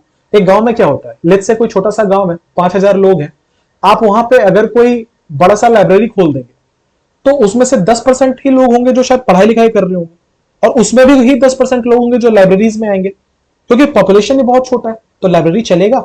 नहीं चलेगा, बंद करना पड़ेगा, क्योंकि आमदनी ही नहीं होगी। आमदनी कहां होती है? जहां पॉपुलेशन ज्यादा होता है, और वहीं पे चीजें खुलती है। तो पैसेज इसी के बारे में था। तो यहां पे हम एक ऐसा शब्द जोड़ना चाहते हैं, एक ऐसा वर्ड यूज करना चाहते हैं जिससे हम ये बता पाए कि शहरों का पॉपुलेशन बहुत ज्यादा है। आ जाओ। डम्ब एक नेगेटिव वर्ड है, लेजी एक नेगेटिव वर्ड है, स्मॉल एक नेगेटिव वर्ड है, तो आंसर क्या होगा? Large population. समझ पा रहे हो? आगे बढ़ेंगे। Cities also offer, अच्छा, people in rural areas enjoy only limited social opportunities because dash the small population. लिखा हुआ है कि जो लोग हैं गांव के वो बहुत ही कम सोशल अपॉर्चुनिटीज को एंजॉय कर पाते हैं क्योंकि वहां की आबादी कम है। तो यहां बिकॉज के बाद क्या भरेगा? Because for, because of, because with, because of. जिनको नहीं पता मैं बता दूं, बिकॉज एक कंजंक्शन है और बिकॉज ऑफ एक प्रेपोजिशन है, पर ये ऑफ की स्पेलिंग क्या होती है? O F, of. ये भी नहीं, ये भी नहीं, ये भी नहीं, ओ एफ, ऑफ। बिकॉज के बाद ऑफ लगा दो, कंजंक्शन बन जाएगा। आगे ये कंजंक्शन का ऑब्जेक्ट है, दिख रहा होगा आपको, पॉपुलेशन नाउन है। सिटी डिवेलर्स, सिटी में रहने वाले लोग चूज कर सकते हैं अपने दोस्तों को, अपने साथियों को। एक बहुत बड़ी संख्या में लोगों से, मैं 10,000 लोगों से मिलता हूं, उसमें से 10 मेरे दोस्त बनते हैं, पर जो दोस्त बनते हैं उनका मेरे से डैश इंटरेस्ट और इंक्लिनेशन होता है। अब सोचो, आप दोस्ती कैसे लोगों से करोगे? वैसे ही लोगों से दोस्ती करोगे ना जो कि जिनके इंटरेस्ट आपके इंटरेस्ट से मैच करते हैं। अगर मेरा दोस्त एक फुटबॉल फ्रीक है और मैं एक क्रिकेट फ्रीक हूं, तो हमारे पास बात करने को बहुत कम टॉपिक है, क्योंकि मैं चाहता हूं मैं किसी से क्रिकेट के बारे में बात करूं, वो चाहेगा मेरे से फुटबॉल के बारे में बात करें, पर हम दोनों देखते ही नहीं दूसरा स्पोर्ट। मैं हमेशा चाहूंगा ऐसा आदमी दोस्त बने जो मेरे नेचर का हो, मेरे इंक्लिनेशंस का हो, जो प्रिंसिपल्स मेरे हैं वही प्रिंसिपल्स उसके भी हो। इसका मतलब हम ढूंढ रहे हैं एक ऐसा शब्द जिसमें लाइक जैसा कुछ हो, सिमिलर जैसा कुछ हो। पहला ऑप्शन था फेनिंग। जिनको नहीं पता है, ये बहुत बार एसएससी ने पूछा है अपने सिनोनिम वाले पोर्शन में। ठीक है, फेन का मतलब क्या होता है? फेन का मतलब होता है बहाना मारना, राइट। फेन का मतलब क्या होता है? To pretend. जिनको नहीं पता है, फेन का मतलब होता है टू प्रिटेंड, बहाना मारना। तो हमें ऐसे दोस्त चाहिए जो कि बहाना मारे नहीं, सिमिलर नेचर वाले दोस्त चाहिए, हो सकता है। अगला वर्ड है वेस्टफुल, हानिकारक, हार्मफुल। हमें भाई हार्मफुल दोस्त चाहिए गलत है। डिक्लाइनिंग मतलब होता है कम होते हुए दोस्त चाहिए। आंसर क्या होगा? सिमिलर दोस्त चाहिए, ऐसे लोग जो हमारे जैसे सोच रहे हैं। आगे बढ़ेंगे। We are not likely to abandon the city as a dash institution. हम जो सिटी है उसको हम नहीं त्यागेंगे कभी भी एक डैश इंस्टीट्यूशन के तौर पर। क्या इंस्टीट्यूशन के तौर पर? एजुकेशनल इंस्टीट्यूशन के तौर पर, साइकोलॉजिकल, कल्चरल, रिलीजियस। सबसे पहले शहर और धर्म कोई इसमें सिमिलैरिटी नहीं है। हमने पहले लाइन में पढ़ा था, इसका आंसर पहले लाइन में है कि ये बहुत अच्छी जगह है नॉलेज के लिए, कल्चर के लिए और सोशल लाइफ के लिए। इसमें से कोई मिलता जुलता ऑप्शन है क्या? नॉलेज और एजुकेशन दो अलग अलग चीजें हैं, ठीक है। ज्ञान और पढ़ाई दो अलग अलग चीजें हैं। एजुकेशनल नहीं, साइकोलॉजिकल नहीं, मनोविज्ञान की बात नहीं होती, कल्चरल, क्योंकि ऑलरेडी पहले बता दिया गया था कि सिटी कल्चर से रिलेटेड है। तो यहां बोला गया था कि हम शहरों को नहीं छोड़ेंगे एक कल्चरल इंस्टीट्यूशन के तौर पर हमें यह भी ध्यान रखना चाहिए कि हमारे ट्रांसपोर्ट अरेंजमेंट्स की वजह से, यहां देखो बट लिखा हुआ है, इसका मतलब आगे कोई नेगेटिव टर्म आना चाहिए। तो क्या लिखा हुआ है कि हमारे अरेंजमेंट्स की वजह से सिटी के अदर फंक्शंस डैश ना हो जाए। ऐसा ना हो कि हम गलती से सिटी का भला कर दें। गलत है ना, सपोर्ट थोड़ी होगा, नेगेटिव वर्ड चाहिए। बूस्ट मतलब होता है बढ़ावा देना। ऐसा ना हो कि हमारे वजह से टूरिज्म बढ़ जाए शहरों का, शहर की हानि हो जाएगी। ऐसा ना हो कि हमारे ट्रांसपोर्ट अरेंजमेंट्स की वजह से सिटी का डैमेज हो जाए। ये तो ठीक लग रहा है, सिटी की हेल्प हो जाए, ये भी नहीं। आंसर क्या होगा? Option number 3। समझ पा रहे हो ये पॉजिटिव टोन पकड़ना सेंटेंस का, नेगेटिव टोन पकड़ना सेंटेंस का कितना इंपॉर्टेंट है और कितना हेल्पफुल है एट द सेम टाइम। आगे बढ़ेंगे, आप पैसेज ट्राई करो, मैं पानी पी लूं।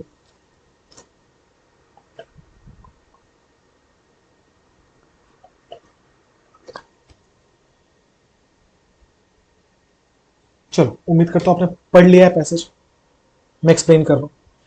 क्या लिखा है कि it is generally dash that the methodology of teaching learning is the concern of teachers only. लिखा है कि ये एक जनरली डैश किया जाता है कि जो पढ़ाने और पढ़ने का, जो सीखने सिखाने की जो मेथोडोलॉजी है ना, ये सिर्फ टीचर्स की चिंता है, सिर्फ टीचर्स का कंसर्न है। Learners have dash or nothing to do with it. Learners का इसके साथ कुछ लेना देना नहीं है। But this is not true, पर यह सही नहीं है। The teaching learning dash are concerns of learners as well. ये जो सीखने सिखाने का डैश है, ये लर्नर्स का भी कंसर्न है, ये सीखने वालों की भी चिंता है। Knowing and understanding that how different subjects are taught are important for the learners of all subjects। लिखा हुआ है ये जानना और ये समझना कि सारे के सब्जेक्ट्स कितने डिफरेंट हो सकते हैं और उनको कितने डिफरेंट तरीके से पढ़ाया जा सकता है, ये बहुत ही जरूरी है एक लर्नर के लिए भी, सारे सब्जेक्ट्स के। But it has more dash for the learners of physical education. लेकिन फिजिकल एजुकेशन के जो लर्नर्स हैं उनके लिए तो ये और भी ज्यादा डैश है। When we talk about you as learner of physical education, जब हम आपकी बात करते हैं as a learner of physical education, एक ऐसा स्टूडेंट जो कि फिजिकल एजुकेशन पढ़ रहा हो, we mean that you have actually participated in the subject area। हमारा ये मतलब होता है कि फिजिकल एजुकेशन पढ़ते हुए आपने एक्चुअली पार्टिसिपेट किया है इस फील्ड में, इस एरिया में, rather than a dash studied it, ना कि सिर्फ उसे स्टडी किया है। आ जाओ, छोटा सा पैसेज है, फिलअप करते हैं। लिखा, it is generally dash that the methodology of teaching learning is the concern of teachers only. ऐसा हमेशा डैश किया जाता है कि जो पढ़ने पढ़ाने का, सीखने सिखाने का जो एरिया है वो सिर्फ टीचर्स का कंसर्न है। So it is generally what, it is generally wished, ऐसा मनाया जाता है, नहीं मनाया नहीं जाता। इट इज जनरली होप्ड, ऐसी उम्मीद की जाती है। इट इज जनरली प्लान्ड, ऐसा प्लान किया जाता है। इट इज जनरली बिलीव्ड, ये आंसर होगा ना, ऐसा माना जाता है। ठीक है, सो माना जाने के लिए क्या बोलते हैं, believed. It is generally believed, ऐसा माना जाता है कि सीखना सिखाना सिर्फ टीचर का काम है। Learners have dash or nothing. देखो फिर से यहां से और जुड़ा हुआ है। जब भी हम किसी चीज को एंड और से जोड़ते हैं, इसका मतलब दोनों तरफ हम बराबर की चीजें रख रहे हैं, पैरेलल चीजें रख रहे हैं। तो लिखा हुआ learners have dash or nothing, यहां नथिंग लिखा हुआ था, नेगेटिव टर्म है, तो इसका मतलब यहां पे भी क्या होगा, नेगेटिव टर्म। दूसरा हिंदी सोचो कि लर्नर्स का इससे कुछ लेना देना नहीं है। आ जाओ ऑप्शन पे, लर्नर्स हैव मिनट और नथिंग। मिनट मतलब गलत है। लर्नर्स हैव स्पार्स, स्पार्स मतलब होता है पतला, जो कम घना हो। तो लर्नर्स का पतला और कुछ इससे मतलब नहीं है, गलत है। लिटिल नेगेटिव है, इसके पहले वाले पैसेज में भी मैंने बताया था। अ लिटिल पॉजिटिव है, लिटिल नेगेटिव है। लाइट, लाइट और नथिंग, रोशनी और कुछ नहीं। आंसर क्या होगा, लिटिल, कि उनका कुछ लेना देना नहीं है इससे। But this is not true, ऐसा सही नहीं है। The teaching learning dash are concerns of learners as well. जो पढ़ने पढ़ाने का डैश है वो के क्या है, उनका भी, उनकी भी जिम्मेदारी है। इसका आंसर ऑलरेडी पहले लाइन में था, अगर आप थोड़ा कॉमन सेंस लगा रहे हो तो बना लोगे। क्या लिखा हुआ था, the methodology of teaching learning, पढ़ने पढ़ाने के जो मेथड्स हैं। आ जाओ ऑप्शन पे, लिखा हुआ है ये जो ऐसा माना जाता है कि ये जो कंसर्न है ये सिर्फ लर्नर्स का है। कहां थे हम लोग, भूल गया मैं। The teaching learning dash are concerns of learners as well. The teaching learning forms, the teaching learning breaks, the teaching learning customs, the teaching learning methods. आ गया डायरेक्टली आंसर, पहले लाइन में आंसर था। आगे बढ़ेंगे। Knowing and understanding that how different subjects are taught are important for the learners of all subjects. जानना और समझना कि डिफरेंट सब्जेक्ट्स कैसे पढ़ाए जाते हैं, ये सारे लर्नर्स के लिए और सारे सब्जेक्ट्स के लिए बहुत जरूरी है। But it has more dash for learners of physical education, लेकिन इसका डैश ज्यादा है फिजिकल एजुकेशन के लर्नर्स के लिए। आ जाओ ऑप्शन पे, it has more relevance. Relevance का मतलब होता है किसी चीज से जुड़ाव होना, किसी चीज से रिलेट करना, तो ये ज्यादा रिलेटेड है फिजिकल एजुकेशन के लर्नर्स के लिए, तो ठीक लग रहा है। अगला है इट हैज मोर कंसिस्टेंसी, किसी चीज का लगातार होना, लेकिन ये फिजिकल एजुकेशन के लर्नर्स के लिए लगातार है, ज्यादा ज्यादा लगातार है, कोई सेंस नहीं है। रेकरेंस मतलब होता है पुनरावृत्ति, किसी चीज का बार बार होना। तो कह रहे हैं कि ये फिजिकल एजुकेशन के जो लर्नर्स हैं उनके लिए ज्यादा पुनरावृत्ति है, बार बार रिपीट हो रही है, गलत है। इनके ज्यादा रेफरेंस है, इनका ज्यादा संदर्भ है उनके लिए। रेफरेंस का मतलब होता है जब आपने पहले कोई चीज कही हो और आप उसको एल्यूड करके कुछ बात कर रहे हो, आप उसका रेफरेंस लेके कोई बात कर रहे हो, उसके बारे में कोई बात कर रहे हो। ऐसा कुछ नहीं था यहां पे। आंसर क्या है? रिलेवेंस। वो ज्यादा रिलेटेड है, ये जो बातें की गई हैं ये ज्यादा रिलेटेड है ऐसे लर्नर्स के लिए जो फिजिकल एजुकेशन के लर्नर्स हैं। When we talk about you as learners of physical education, we mean that you have actually participated in the subject area. जब ये कहा जाता है कि as learners of physical education, तो ये माना जाता है या ये मतलब होता है कि तुमने एक्चुअली उसमें पार्टिसिपेट किया है, न कि rather than मतलब न कि डैश स्टडीड इट, न कि सिर्फ उसे पढ़ा है, क्योंकि फिजिकल एजुकेशन की बात हो रही है। तो आप एक्चुअली फील्ड में उतरे फुटबॉल खेलने के लिए, आप अगर कोच हो तो, आप एक्चुअली एथलीट हो अगर आप कोच हो तो, ना ही सिर्फ किताबों में उसे पढ़ा है। आ जाओ, सिर्फ वाला ऑप्शन ढूंढ रहे। Purely studied it, entirely studied it, merely का मतलब होता है केवल। केवल पढ़ा है तो नहीं चलेगा। अगर आप एक फिजिकल एजुकेशन के टीचर हो या लर्नर हो तो आपने एक्चुअली पार्टिसिपेट किया है, यह जरूरी है। आंसर होगा ऑप्शन नंबर 3। आगे बढ़ेंगे।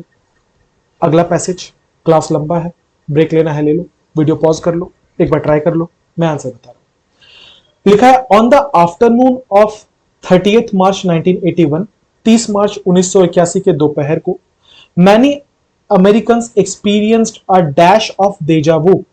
बहुत सारे अमेरिकन ने डेजावू का डैश एक्सपीरियंस किया। डेजावू, अगर आपने फुकरे मूवी देखी है तो आपको डेजावू पता होगा। डेजावू वो होता है जब कोई घटना जो बीत रही हो आपको ऐसा लगे कि ये पहले हो चुका है। अगले लाइन में एक्सप्लेन किया गया कि deja vu is the name given to a feeling that a person has seen or experienced an event before. अगर आपको ऐसा महसूस हो कि ये जो पल आप जी रहे हो ऐसा पहले भी हो चुका है तो उसे डेजावू कहते हैं। Many Americans could not help having that feeling on this day. और ये जो दिन था 30 मार्च 1981 का, इस दिन बहुत सारे अमेरिकन को डेजावू की फीलिंग आई और वो खुद को रोक नहीं पाए इस फीलिंग से। क्या हुआ था इस दिन? अगले पैसेज में बताया गया है। The dash hit TVs and radios immediately. तुरंत ही टीवी और रेडियो में दिखाया गया। क्या दिखाया गया? पता नहीं। President Ronald Reagan had been shot. President Ronald Reagan को गोली मार दी गई। He was living a hotel in Washington DC, turned to wave at some of the people gathered to see him and fell towards the ground. लिखा हुआ है कि वो वॉशिंगटन डीसी से अपने होटल से निकल रहे थे, वो मुड़े कुछ लोगों को हाथ दिखाने के लिए, खुशी मतलब वो जो वेव करते हैं ना हेलो बोलने के लिए, वैसे वेव करने के लिए कुछ लोगों की तरफ मुड़े और गिर गए आगे। Before he could hit the ground his secret service agents dash him into the car. और इससे पहले वो जमीन पे गिरते उनके सीक्रेट सर्विस एजेंट्स ने उन्हें डैश किया कार के अंदर। इनटू द कार लिखा हुआ है, कार के अंदर। And rush to the nearest hospital, और वो भाग के अगले हॉस्पिटल में, नजदीक के हॉस्पिटल में पहुंचे। This same story had been heard before. अब डेजावू की फीलिंग क्यों कही जा रही है इसे? क्योंकि यही कहानी लोगों ने पहले भी सुनी है, इसका मतलब ऐसी है घटना पहले भी हुई है। ऑन 22 नवंबर 1963, 22 नवंबर 1963 को जो प्रेसिडेंट थे अमेरिका के, John F Kennedy, was riding in a motorcade through Dallas. वो डैलस के से एक मोटरकेड में राइड कर रहे थे। डैलस के एक जगह का नाम है टेक्सास के पास, वहां पे। He smiled and waved to the crowd that had gathered to see him. वो मुस्कुराया और वो भी वेव कर रहे थे उस भीड़ की तरफ जो भीड़ उन्हें देखने आई थी। Dash rang out from a nearby building. पास के ही बिल्डिंग से डैश की आवाज आई। The president collapsed into the backseat of the car and was immediately taken to the nearest hospital. President वहीं कोलैप्स कर गए, वहीं गिर गए, बैक सीट जो था कार का उसके ऊपर, और उनको भी पास के हॉस्पिटल में ले जाया गया। He was dash dead at the hospital. उन्हें हॉस्पिटल में डैश डेड करार दे दिया गया। Now, just 17 years later, the news sounded eerily the same. लिखा हुआ है कि और सिर्फ 17 साल के बाद यह कहानी लगभग वैसी ही साउंड कर रही है। होपफुली आपको पैसेज पूरा समझ में आ गया है, तो मैं बढ़ूंगा इसके आंसर्स की तरफ। लिखा on the afternoon of 38 March 1981, many Americans experienced a dash of deja vu. Deja vu, ये लाइन पढ़ना। क्यों? पहले पैसेज पढ़ना बहुत जरूरी है, क्योंकि कई बार पैसेज में ही आंसर होता है, हम 2-3 बार ऑलरेडी देख चुके इस वीडियो में। अब देखो फिर से ये आंसर हमें पैसेज में ही आंसर मिल गया। Many American could not help having that feeling. That feeling मतलब कौन सी फीलिंग? डेजा वू की फीलिंग। तो यहां पे एक्सपीरियंस्ड अ व्हाट होगा? एक्सपीरियंस्ड अ फीलिंग जैसा कुछ होना चाहिए। ऑप्शन पे आइए, एक्सपीरियंस्ड अ फीलिंग। ब्लिंक मतलब होता है आंखें मटकाना। रिकॉलिंग डीलिंग, आंसर क्या होगा? फीलिंग। कितना आसान है। कॉमन सेंस की जरूरत है, अवेयरनेस की जरूरत है।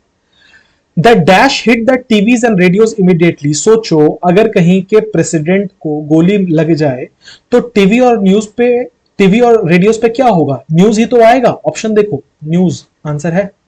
एरो मतलब होता है तीर। हाँ, तीर तो नहीं हो सकता। स्केप्टर का मतलब होता है मतलब एक अंदाजा लगना कि फ्यूचर में कुछ खराब होने वाला है। आशंका होना, कुछ खराब होने की आशंका होना। तो टीवी पे आशंका होगी क्या? बॉल तो हो ही नहीं सकता। आंसर क्या होगा? न्यूज। कि द न्यूज हिट टीवी, मतलब टीवी पे तुरंत न्यूज आ गया इसका। क्या हुआ कि प्रेसिडेंट रोनाल्ड रेगन जो है उनको गोली लग गई। Before he could hit the ground, उनके ग्राउंड के पे गिरने से पहले his secret service agents dash him into the car. उनके सीक्रेट सर्विस एजेंट्स ने उन्हें कार में डैश किया। ऑप्शंस पे आते हैं। पहला है WHISKD, विस्क। विस्क का मतलब होता है किसी जगह से हटाने के लिए किसी को धक्का देना। दूसरा है पुल्ड। पुल मतलब होता है बाहर निकालना। अब सोचो, एक तो वो बाहर खड़े थे तो उनको कार के अंदर बाहर निकाला जाएगा कि अंदर धकेला जाएगा, और यहां इनटू का इस्तेमाल किया गया प्रीपोजिशन का। इनटू कहीं पे धकेलने के लिए होता तो ये तो आंसर नहीं हो सकता। पुश्ड ये हो सकता है। कॉल्ड इनटू द कार, उन्होंने बोला अच्छा गोली लग गई, आओ आओ अंदर आओ। कोई सेंस है? नहीं ना, नहीं हो सकता। अब दो ऑप्शन है, एक तो है विस्ड और दूसरा है पुश्ड। देखो अगर ऑप्शन में विस्ड नहीं होता तो हम पुश्ड को आंसर कर सकते थे, पर यहां पे विस्ड दिया हुआ है जो कि ज्यादा अप्रोप्रिएट है इस रेस्पेक्ट में कि विस्ड का मतलब होता है किसी को किसी खतरनाक जगह से हटाने के लिए। तो यहां तो खतरा था, एक गोली लग चुकी थी, तो दूसरी गोली के लिए क्या करेगा? उसको हटाएगा। इसका मतलब विस्ड हो। क्लियर? आगे बढ़ेंगे। 22 नवंबर को यह चीज हो चुका था कि जो एफ कैनेडी थे उनको गोली लग चुकी थी। वो स्माइल कर रहे थे, वेव कर रहे थे, और तभी क्या हुआ? Dash wrong out from a near by building. एक पास के बिल्डिंग से डैश हुआ। क्या हुआ? अलार्म बजा वहां से। अलार्म बजा और कैनेडी जी मर गए। गलत है। म्यूजिक बजा वहां से और वो मर गए। प्रार्थना हुई और वो मर गए। शॉट्स की आवाज आई। शॉट्स रैंग आउट मतलब गोली चलने की आवाज। ऐसा छोटी शॉट मतलब गोली मारना होता है। सो गोलियों की आवाज आई, जिसका मतलब है उनको गोली लगी। आंसर क्या होगा? Option number 4। He was dash dead at the hospital. उन्हें हॉस्पिटल में ले जाया गया और फिर उन्हें वहां जाके गोली मारी गई। He was shot dead at the hospital. Hospital में जाके गोली मारी गई। प्रोनाउंस, प्रोनाउंस का मतलब होता है ऑफिशियली किसी के लिए स्टेटमेंट देना, ऑफिशियली कोई चीज को बताना। तो प्रोनाउंस किया गया मतलब ऑफिशियली बताया गया कि हाँ भाई इनकी डेथ हो चुकी है, अब ये नहीं रहे दुनिया में। ही वॉज एक्टिंग, वो नाटक कर रहे थे मरने की। He was almost dead of the hospital, कि बाद में घर जाकर मरे, वहां लगभग लगभग मर चुके थे। गलत है। आंसर क्या होगा? प्रोनाउंस्ड। क्लियर? पढ़ते हैं अपने 10वें क्लोज टेस्ट के ऊपर। उम्मीद करता हूं आपको मजा आ रहा है। आप नए हो तो आपने सब्सक्राइब कर लिया है, और अगर अच्छी लग रही है आपको ये वीडियो तो एक लाइक छोड़ते जाओ। There is nothing more dash than when you sit down at your table to study with the most sincere of intentions, and instead of being able to finish the task at your hand, you find your thoughts dash. लिखा हुआ है कि इससे ज्यादा dash कुछ नहीं होता जब आप बिल्कुल मन बना के पढ़ने बैठो एकदम सिंसियर इंटेंशंस के साथ, और इंस्टीड मतलब होता है कि इसके बदले या इसके बावजूद, नेगेटिव टर्म है, और इसके बदले कि तुम अपना काम खत्म कर सको, तुम्हारे जो थॉट्स हैं वो डैश करने लगते हैं। However, हालांकि there are certain techniques that you can use to dash your concentration. लिखा हुआ है कुछ ऐसे टेक्निक्स हैं जिनसे आप अपने कंसंट्रेशन को डैश कर सकते हो।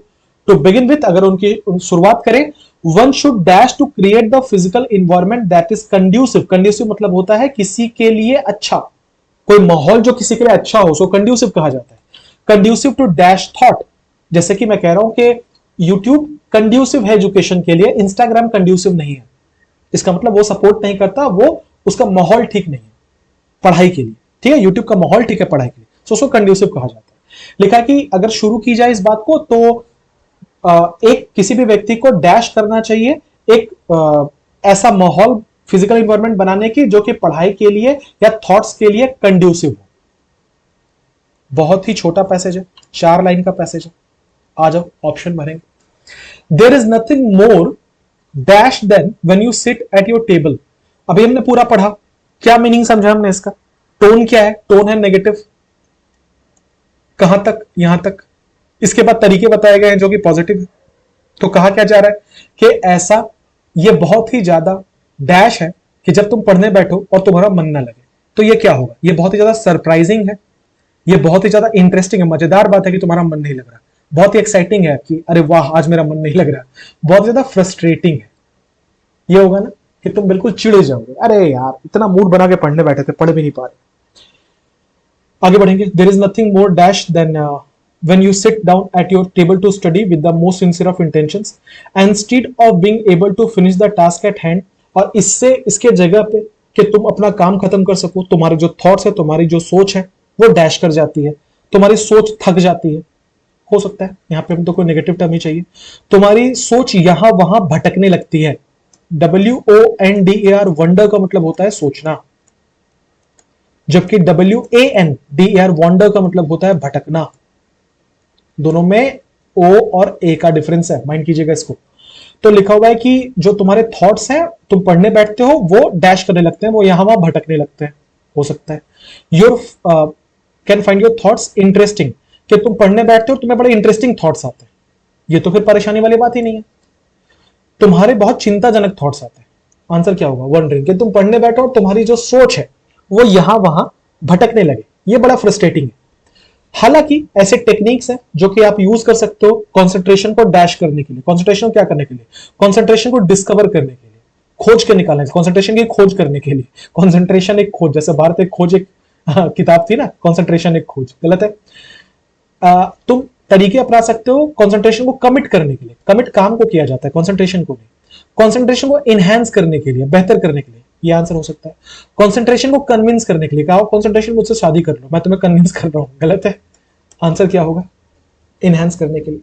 तो बिगिन विथ, अगर इस ये तो टेक्निक की बात हो रही थी, तो अगर शुरू करें तो सबसे पहली टेक्निक ये है कि one should dash to create, one should announce to create the physical environment that is conducive. मतलब पढ़ाई लिखाई का माहौल बनाने के लिए किसी को आपको अनाउंस करना चाहिए कि हाँ भाई माइक लेके, हजरात हजरात हजरात, आज हम लोग पढ़ाई का माहौल बनाएंगे, गलत है। वन शुड इमेजिन, कि हम सोचेंगे इसके बारे में, हम सोच बनाएंगे कंसंट्रेशन के लिए।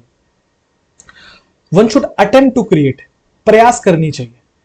One should lead to create, नेतृत्व करना चाहिए इसका कोई सेंस नहीं है। प्रयास करना चाहिए इसका कि कंड्यूसिव माहौल बने, ऐसा माहौल बने जब पढ़ाई हो सके। कंड्यूसिव टू दैट थॉट, ऐसे सोच के लिए आपका माहौल सही होना चाहिए।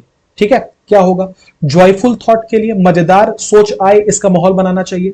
डैजलिंग मतलब होता है चकाचौंध कर देने वाला, कि चकाचौंध कर देने वाला, बिल्कुल मजा ही आ जाए, एकदम सीला की जवानी चलने लगे मेरे दिमाग में, ऐसे थॉट्स आने चाहिए, गलत है। फोकस थॉट की कोशिश करनी चाहिए, ये तो ठीक है। कॉशियस मतलब होता है केयरफुल, केयरफुल थॉट्स की कोशिश करनी चाहिए। ज्यादा सटीक कौन सा? फोकस थॉट की कोशिश करनी चाहिए। आगे बढ़ेंगे, अब हम करेंगे closest number 11। The tuatara which lives on, मैं मान के चल रहा हूं आपने पॉज करके ट्राई कर लिया, ठीक है। The tuatara which lives on the New Zealand islands, tuatara एक किसी का नाम लग रहा है जो कि न्यूजीलैंड के आइलैंड में रहता है, is affectionately known as living fossil, जिसे प्यार से जीता जागता खनिज कहा जाता है, जीता जागता फॉसिल कहा जाता है।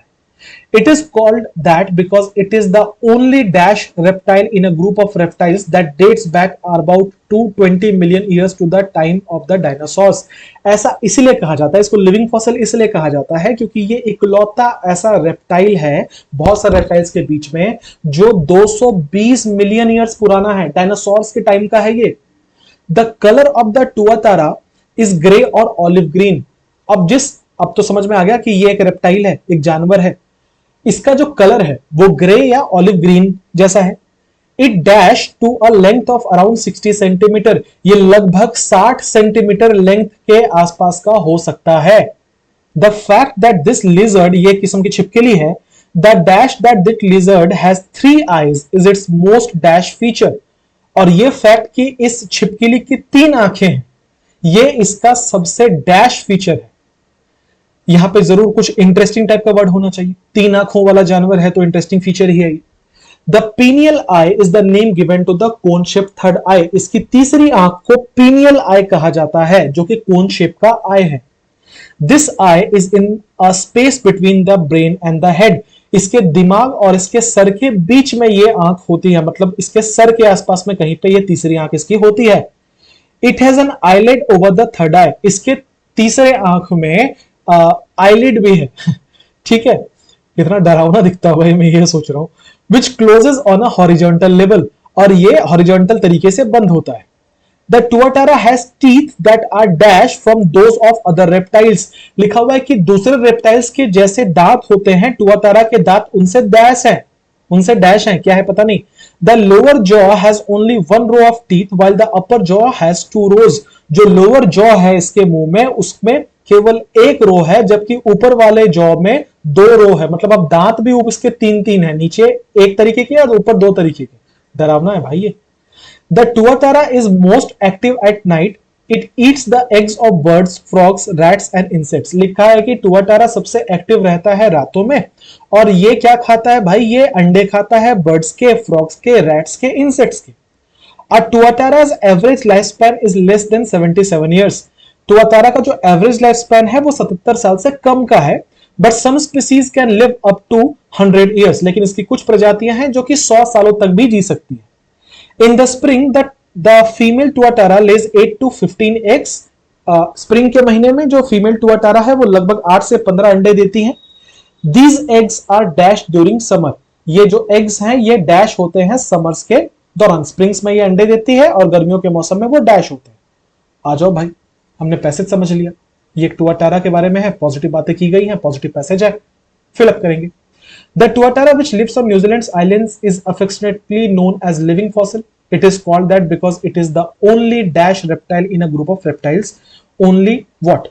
Only dash reptile, only living reptile, only life reptile। देखो लाइफ तो नाउन है, रेप्टाइल भी नाउन है, हमें कोई एडजेक्टिव चाहिए था। एंटिटी, एंटिटी का मतलब होता है इकाई। ये एक इकाई रेप्टाइल है, गलत है, ये भी वैसे नाउन है। बीइंग इंसानों को कहा जाता है, इंसानी रेप्टाइल है, गलत है। लिविंग, लिविंग मतलब जीता जागता, आज भी जो है, ठीक है। The colour of tuatara is grey और ऑलिव ग्रीन। इसका कलर ग्रे या ऑलिव ग्रीन है। It dash to a length of 60 centimetre. अब यहां पे क्या भरेगा, it develops to a length of 60 centimetre, मतलब ये लगभग 52 सेंटीमीटर तक ये जा सकता है। दूसरा, it nourishes to a length of 50 centimetre. ये पोषण कर सकता है, नॉरिश का मतलब होता है पोषण करना, ये पोषण कर सकता है लगभग 60 सेंटीमीटर तक, कोई मतलब नहीं है इसका। It links to a length of, ये लगभग 60 सेंटीमीटर का लिंक कर सकता है। क्या कर सकता है, link. It creates to a, it creates to a, creates एक, मतलब ग्रामर के तरीके से अगर मैं बोलूं तो क्रिएट्स एक ट्रांजिटिव वर्ब है जिसके बाद कोई ऑब्जेक्ट चाहिए। यहां पे आपको दिख रहा होगा क्रिएट्स के तुरंत बाद प्रीपोजिशन लिखा हुआ है, तो ये तो ग्रामेटिकली इनकरेक्ट है। हालांकि ये यहां पे इसके लेंथ की बात हो रही थी कि टुआटारा कितना लंबा हो सकता है, तो यहां क्रिएट मतलब बनाना, कोई सेंस नहीं है। आंसर क्या होगा, डेवलप्स, कि वो डेवलप कर सकता है एक 60 सेंटीमीटर के लेंथ तक। The fact that this lizard has 3 eyes is it's most dash feature. मैंने बोला था कि यहां पे इंटरेस्टिंग जैसा कुछ होना चाहिए कि 3 आंखें इसकी। मोस्ट एब्जॉर्बिंग फीचर, सबसे ज्यादा एब्जॉर्ब करने वाला फीचर है। मोस्ट एस्केलेटिंग फीचर, एस्केलेटिंग का मतलब होता है तीव्र, बहुत तीव्र फीचर है इसका, बहुत इंटेंस फीचर है इसका। इंट्रीगिंग, इंट्रीगिंग का मतलब होता है दिलचस्प, इंटरेस्टिंग जिसे कहते हैं। मिल गया, यही तो मैं बोल रहा था। क्या है कि आप बहुत रीडिंग करोगे ना तो चीजों का फील आने लगता है आपको, ठीक है। अगला वर्ड है डाइवर्टिंग। डाइवर्टिंग का मतलब होता है मजेदार, जिनको नहीं पता है लिख लेना। डाइवर्टिंग का मतलब होता है इंटरटेनिंग एंड एंजॉयबल। तो इसका जो 3 आंखें हैं ना, ये इसका सबसे इंटरटेनिंग फीचर है। इंटरटेनिंग नहीं, बहुत इंटरेस्टिंग फीचर है, ठीक है। आगे बढ़ेंगे। The tuatara has a teeth that are dash from those of other reptiles. ये बात आप समझ पा रहे हैं कि इस लाइन में बाकी सारे रेप्टाइल्स के जो दांत हैं उनके साथ कंपेयर किया जा रहा है, और ये कहा जा रहा है कि टुआटारा के जो दांत है वो बाकियों से अलग होते हैं। तो हम एक ऐसा टर्म ढूंढ रहे हैं जो अलग के लिए यूज हो। डिस्टिंक्ट का मतलब होता है डिफरेंट, बाकी सबसे अलग है, ठीक लग रहा है। इसके जो दांत है वो बाकी सबसे शार्प है। अगर आप ये यूज करोगे फिर तो शार्पर बोलना चाहिए था कि the tuatara has teeth that are sharper from those, और यहां पे फ्रॉम भी नहीं होता, फिर देन होता, क्योंकि आप कंपेयर कर रहे थे, नहीं हो सकता। दैट आर डिस्क्रीट, डिस्क्रीट मतलब होता है अलग, हालांकि इसका मतलब भी अलग होता है या समझ भी होता है। That are separate from, separate नहीं, एडजेक्टिव चाहिए तो सेपरेटेड लिखो, ठीक है। तो यहां पे आंसर क्या होगा, डिस्टिंक्ट। सबसे अप्रोप्रिएट ऑप्शन कौन सा है, दैट आर डिस्टिंक्ट फ्रॉम। और वैसे भी ये फिक्स्ड प्रीपोजिशन का पार्ट आप इस तरीके से बना सकते थे कि यहां फ्रॉम प्रीपोजिशन है तो इसके बाद इसके पहले डिस्टिंक्ट आएगा, फिक्स्ड प्रीपोजिशन डिस्टिंक्ट फ्रॉम। आगे बढ़ेंगे, लास्ट वाले आ जाओ। These eggs are dash during summer. अच्छा, स्प्रिंग में ना फीमेल टू अटारा 8 से 15 अंडे देती है और वो अंडे समर में डैश हो जाते हैं, तो वो अंडे जर्मिनेट हो जाते हैं। जर्मिनेट का मतलब होता है अंकुरित होना। चना देखा है ना, चना अंकुरित होता है ना, उसको जर्मिनेट कहते हैं। जर्मिनेट आमतौर पर बीज होता है, अंडों के साथ जर्मिनेट टर्म नहीं यूज करते। पॉलिनेट आमतौर पर फ्लावर्स के लिए यूज करते हैं। आपने पढ़ा होगा पॉलिनेशन कॉन्सेप्ट क्लास 3 या 4 में, ठीक है। क्रॉस पॉलिनेशन पढ़ा था ना, साइंस में था, गलत है। एग्स आमतौर पर फर्टिलाइज्ड होता है, ये सही है कि एग्स का फर्टिलाइजेशन होता है, ये तो बचपन से पढ़ते हैं हम लोग बायोलॉजी में। फ्रुक्टिफाइड एक टर्म था जिसका मतलब होता है उपजाऊ बनाना, जिनको नहीं पता लिख लीजिएगा, इसका मतलब होता है उपजाऊ बनाना, ठीक है। टू मेक समथिंग फर्टाइल, इसको फ्रुक्टिफाइड कहते हैं। आंसर क्या होगा, फर्टिलाइज्ड। बढ़िया पैसेज था। बढ़ेंगे अपने 12वें क्लोज टेस्ट की तरफ। उम्मीद करता हूं आप थके नहीं है। लिखा है trees are dash best gifts for nature, of nature for us, they make the environment beautiful and clean. लिखा हुआ है कि ट्रीज जो है वो बेस्ट गिफ्ट है नेचर का हमें, वो हमारे एनवायरमेंट को ब्यूटीफुल और क्लीन बनाते हैं। Water and sunlight are very important to helping trees grow. लिखा है कि वाटर और सनलाइट जो है बहुत जरूरी है पेड़ों को हेल्प करने में, ताकि वो बढ़े। Human beings get food from trees. जो इंसान है वो अपना खाना कहां से लाते हैं, वो खाना लाते हैं पेड़ों से। Trees also give us wood and shade. पेड़ों से हमें लकड़ियां भी मिलती हैं, छांव भी मिलता है। Houses, chairs and toys dash from wood we receive from trees. पेड़ों से हमें जो लकड़ियां मिलती हैं उनसे घर, टॉयज और चेयर्स डैश किए जाते हैं। Trees can be called the best friends of Mankind. Trees को इंसान का सबसे अच्छा दोस्त बोला जा सकता है। Many animals get their food from leaves, vegetables and fruits grown dash trees. बहुत सारे ऐसे एनिमल्स हैं जिनको उनका खाना मिलता है पत्तों से, वेजिटेबल से, फ्रूट से, जो कि ट्रीज में ग्रो होते हैं। They also live in the shadows of trees. यहाँ दे एनिमल्स के लिए यूज किया जा रहा है कि जानवर जो है वो छांव में भी रहते हैं पेड़ों के। We dash cutting trees to save nature. प्रकृति को बचाने के लिए हमें पेड़ काटने को डैश करना चाहिए। Children and adults need to plant more trees and teach each other to stop causing harm to dash. बच्चों को और जवान लोगों को ज्यादा से ज्यादा पेड़ लगाने चाहिए और एक दूसरे को यह समझाना चाहिए, सिखाना चाहिए कि वो हार्म ना करे डैश को। One tree can save many lives. एक पेड़ कई जान बचा सकते हैं। बहुत ही ज्यादा आसान पैसेज है। टोन क्या है, पॉजिटिव है। आ जाओ। Trees are dash best gift. Best एक सुपरलेटिव डिग्री है, इसके साथ हमेशा आर्टिकल द आता है। ग्रामर में कितनी बार हमने कवर किया है, no article an the answer क्या होगा, the. They make us environment, ये हमारे एनवायरमेंट को क्लीन करते हैं। हाउसेस, चेयर्स और टॉयज वुड से डैश होते हैं। अच्छा, houses, chairs and toys, chairs and toys was make. देखो अगर तुम पैसिव रखना चाहते हो तो यहाँ पे is am are was were के बाद तो V3 यूज होता है। यहाँ मेक लिखा हुआ है, ग्रामेटिकली इनकरेक्ट है, आंसर नहीं हो सकता, ये V1 है। हैड के बाद V3 लगता है, यहाँ V1 लिखा है, ग्रामेटिकली इनकरेक्ट है। विल के बाद बेस फॉर्म लिखता है, यहाँ V3 लिखा हुआ है, ग्रामेटिकली इनकरेक्ट है। केवल एक आंसर हो सकता है। आगे बढ़ेंगे। लिखा हुआ है कि बहुत सारे ऐसे जानवर हैं जो कि अपना फूड पत्तों से, वेजिटेबल्स और फ्रूट्स से लेते हैं, जो कि ट्रीज पर उगते हैं। That are grown on trees, that are grown of trees. पेड़ का उगते हैं, पेड़ के बाहर उगते हैं, पेड़ के लिए उगते हैं, पेड़ पर उगते हैं। आंसर क्या होगा, ऑन। इससे सिंपल क्या होगा, they also live in the shadows of trees. We dash cutting trees to save nature. आ जाओ ऑप्शन पे। मे स्टॉप्ड, मे के बाद बेस फॉर्म होता है, मे एक मॉडल है, ग्रामर लगा है। शुड स्टॉप, हैव के बाद V3 लगेगा, स्टॉप्ड होना चाहिए। Can base form. यार ये कितना सिंपल सवाल है, मतलब जिसके उधर आया हुआ लॉटरी लग गई उसकी, 10 नंबर तो ऐसे ही मिल गए। लिखा children and adults need to plant more trees and teach each other to stop causing harm to dash. ज्यादा से ज्यादा पेड़ लगाने चाहिए और जो हम लोग हार्म कॉज कर रहे हैं उसको रोकना चाहिए। हम किसके ऊपर हार्म कॉज कर रहे हैं, ये पूरा का पूरा पैसेज किसके बारे में है, नेचुरल के बारे में है, नर्चर के बारे में है। नर्चर मतलब होता है बढ़ावा देना।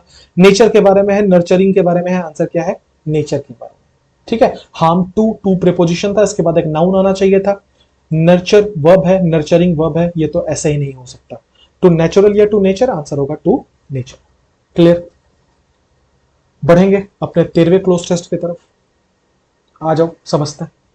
लिखा है कि oil is almost certainly one of the ocean's greatest resources. लिखा है कि जो तेल है ये डेफिनेटली ओशन का सबसे बड़ा गिफ्ट है, हमें सबसे बड़ा रिसोर्स है जो ओशन ने हमें दिया है। समंदर के अंदर से तेल निकाला जाता है, पता होगा आपको।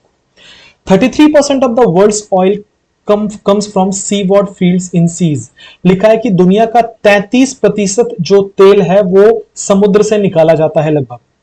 Oils are liquids that easily burn and do not dash in water। लिखा है कि ऑयल्स ऐसे लिक्विड्स को कहते हैं जो कि बड़ी आसानी से जल जाए और पानी के साथ डैश नहीं होता है। मोस्ट ऑफ द टाइम, ज्यादा करके, they are made of chains of carbon and hydrogen atoms. ज्यादा करके ये कार्बन और हाइड्रोजन एटम्स के चेन से बनते हैं। There are 3 dash types of oils. 3 dash किस्म के ऑयल्स होते हैं, mineral oil, essential oil, fixed oil. From plants essential oils are thin scented oils. लिखा है कि पौधों से निकलते हैं एसेंशियल ऑयल्स जो कि पतले सेंटेड ऑयल्स होते हैं। Because they frequently have N order. Order का मतलब होता है सुगंध या गंध। चूंकि इनमें सुगंध होता है, essential oils are dash in perfumery and food flavouring. Essential oils का डैश परफ्यूमरी और फूड फ्लेवरिंग में किया जाता है। पढ़ते पढ़ते समझ में आ गया, यहां यूज जैसा कोई वर्ड होना चाहिए कि इनका इस्तेमाल किया जाता है। Aromatic extraction processes like cold pressing, distillation and extraction are very typically used to prepare essential oils। लिखा है कि और ये जो essential oils हैं जिनमें अरोमा होता है, जिनमें सुगंध होता है, इनके लिए, इनका अरोमा एक्सट्रैक्शन के लिए, इनसे सुगंध बाहर करने के लिए कोल्ड प्रेसिंग, डिस्टिलेशन और एक्सट्रैक्शन जैसी चीजें यूज की जाती हैं। Fatty acids are used by animals and plants to make fixed oils. एक के बारे में हमने बात कर लिया, एसेंशियल ऑयल्स के बारे में, अब फिक्स्ड ऑयल्स के बारे में बात कर लेते हैं। फिक्स्ड ऑयल्स क्या होते हैं? ये फैटी एसिड से बनते हैं। और फैटी एसिड कहां होता है? फैट से बनता है, जो कि एनिमल्स और प्लांट से निकाले जाते हैं। They are specially non volatile oils that are found in the seeds of cotton, cornflakes, sunflowers, peanuts, coconuts and olives. लिखा कि यह नॉन वोलेटाइल ऑयल्स हैं जो कि कहां से मिलते हैं? आमतौर पर ये बीज से निकाले जाते हैं। किसके बीज से? Cotton, corn, flax, sunflowers, peanuts, coconuts, इनके बीज से। और साथ ही साथ में ये एनिमल टिश्यूज से निकाले जाते हैं, उनकी चर्बी से निकाले जाते हैं। दूसरे के बारे में बात कर लिया, अब तीसरे पे आ जाओ, मिनरल्स था। So mineral oils are dash from petroleum which has been underground for millions of years from sea organism skeletons. Mineral oils dash किए जाते हैं पेट्रोलियम से, जो कि बहुत सालों से, मिलियन ऑफ ईयर से अंडरग्राउंड पड़े हुए हैं। अच्छा, मिनरल ऑयल को क्या किया जाएगा? यहां निकालना जैसा कोई शब्द होना चाहिए, डिराइव्ड जैसा कोई शब्द होना चाहिए। Mineral oils are one of the petroleum by products with the lowest prices. Mineral oil जो है ये पेट्रोलियम बाय प्रोडक्ट्स हैं जिनके दाम आमतौर पर बड़े कम होते हैं। Mineral oils are colourless and transparent. Mineral oils का कोई कलर नहीं होता और ये ट्रांसपेरेंट होते हैं। They are made up of a dash of hydrocarbons. ये हाइड्रोकार्बन्स के डैश से बनाए जाते हैं। तो ये पैसेज टोन क्या है? पॉजिटिव है। और किसके बारे में बात की गई है? बेसिकली ऑयल्स के बारे में बात की गई है। उनके 3 रूप बताए गए हैं और फिर उन तीनों रूपों को एक्सप्लेन किया गया है। आओ फिलअप करते हैं। लिखा है कि oil is almost certainly one of the ocean's greatest resources. 33% of world's oil comes from seaward fields in seas. Oils and liquids that easily burn and do not dash in water. अच्छा, लिखा है कि oils ऐसे liquids हैं जो कि आसानी से जल जाते हैं और वो वाटर के साथ डैश नहीं होते। वाटर के साथ क्या नहीं होंगे? They do not easily dissolve in water. ये भी ध्यान देंगे कि एक प्रीपोजिशन यहां इन यूज किया गया है। इवापोरेट इन वाटर, पानी में कैसे इवापोरेट होंगे? पानी के अंदर तो मिक्स ही हो सकते हैं। ये इवापोरेट मतलब होता है किसी चीज का भाप बन के उड़ जाना। पानी के साथ ये कैसे, पानी के अंदर ये कैसे इवापोरेट होंगे? मेल्ट, पिघल जाना। तेल कभी पिघलेंगे क्या? डिफ्यूज का मतलब होता है मिल जाना। डिफ्यूज एयर के लिए इस्तेमाल किया जाता है। जब एयर मिक्स होता है उसको डिफ्यूजन कहते हैं। यहां पे हम ऑयल और पानी की बात करें जो लिक्विड है, एयर नहीं है। तो आंसर क्या होगा? ऑप्शन नंबर 1 कि ऑयल एक ऐसे किस्म के लिक्विड होते हैं जो नहीं मिक्स होते या नहीं डिसॉल्व होते वाटर के साथ। ठीक है, आगे बढ़ेंगे। आगे लिखा है मोस्ट ऑफ द टाइम ये जो किससे बने होते हैं? ये चेन ऑफ कार्बन और हाइड्रोजन से बने होते हैं। There are 3 dash types of oils. अच्छा, तीन डैश तरीके के ऑयल्स होते हैं। तो हम लोग क्या कहते हैं कि मुख्य किस्म से भारत में इतनी भाषाएं बोली जाती हैं, मुख्य किस्म से पाकिस्तान में इतने राज्य हैं, मुख्य किस्म से मतलब प्राइमरी तरीके से इनको तीन पार्ट्स में डिवाइड किया जाता है। ऑप्शन पे आ जाओ। अर्ली टाइप्स ऑफ ऑयल्स, पुराने तरीके ऑयल्स के। इनिशियल, शुरुआत तरीके के ऑयल से। प्राइमरी तरीके के ऑयल, ये तो ठीक है ना कि मुख्य रूप पे ऑयल्स को तीन पार्ट में डिवाइड किया गया है, शुरुआती रूप में, जल्दी रूप में, ओरिजिनल रूप में, गलत है। मुख्य रूप से ऑयल्स को तीन पार्ट में डिवाइड किया गया है, ठीक है।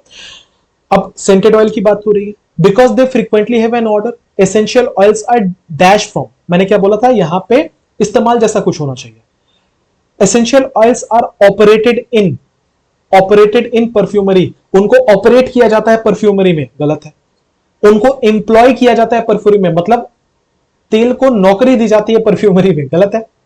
ऑयल्स आर अप्लाइड, उन तेलों को अप्लाई किया जाता है, उन तेलों को लगाया जाता है परफ्यूमरी में और फूड डिलीवरी में, लगाया थोड़ी जाता है, यूटिलाइज्ड, इन तेलों का इस्तेमाल किया जाता है परफ्यूमरी में और फूड फ्लेवरिंग में, ठीक है। वैसे भी अप्लाइड के बाद टू लगता है, यूटिलाइज्ड के बाद इन लगता है।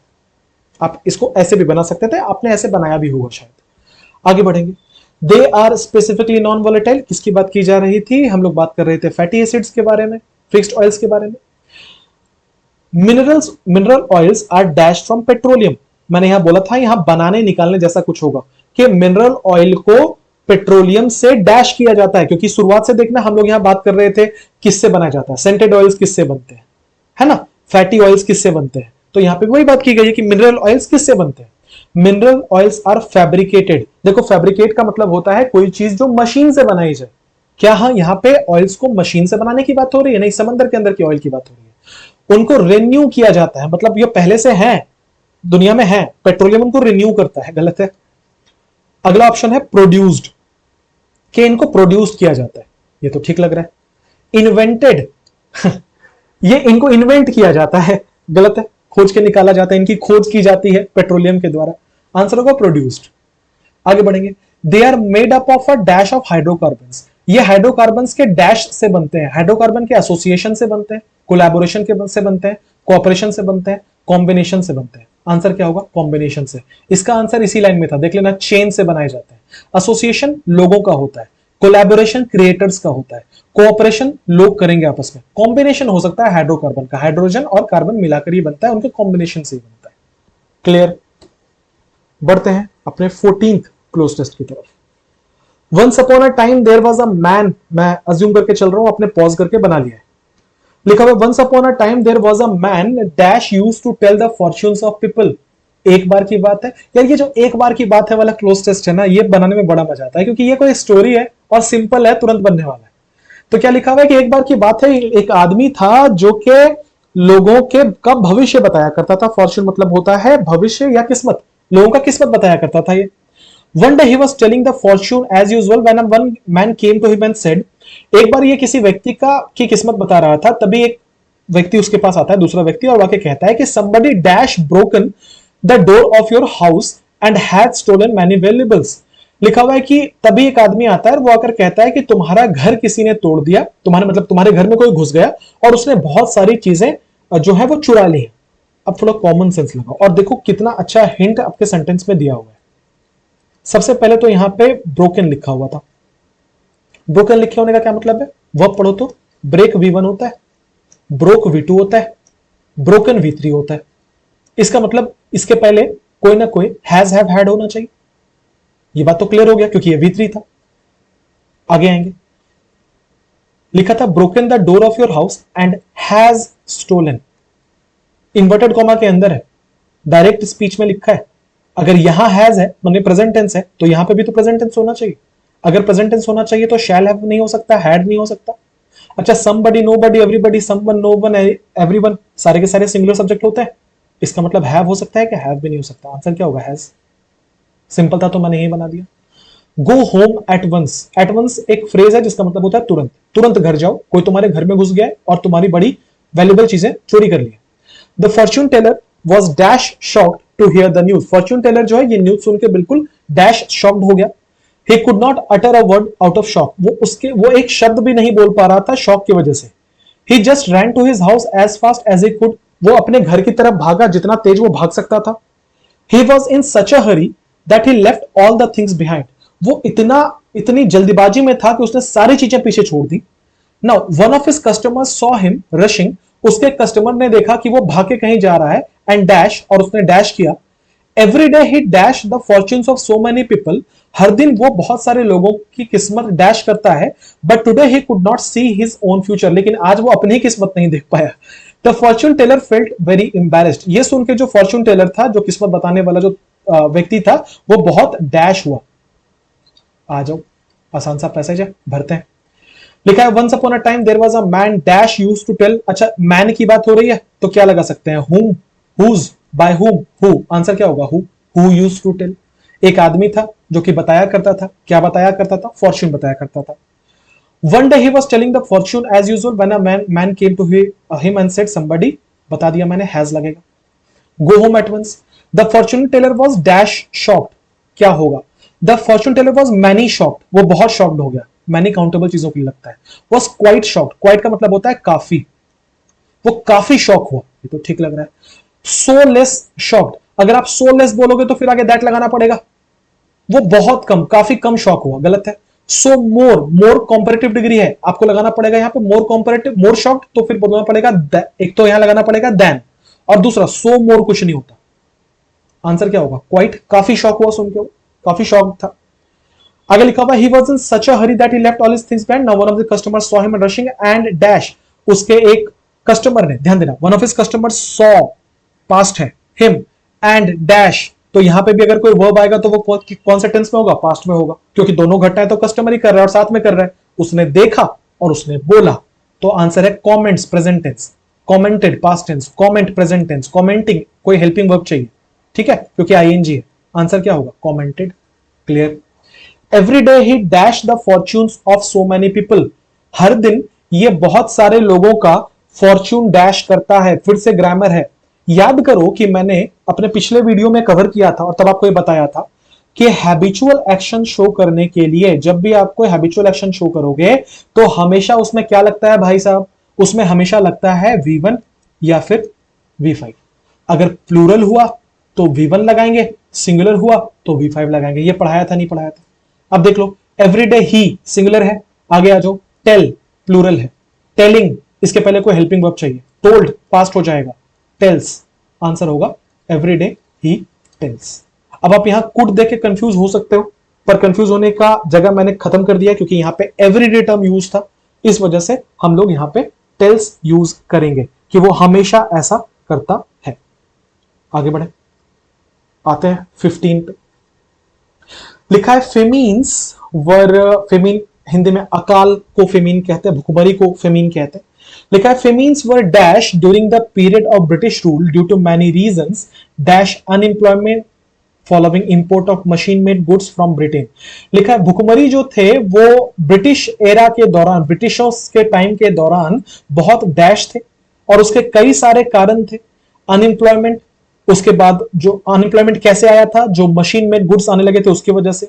Over exploitation of farmers, farmers को बहुत ही ज्यादा परेशान करना, उनको ओवर एक्सप्लॉइट करना, ज्यादा काम देना, कम उसके एवज में कुछ रिम्यूनरेशन पैसे देना.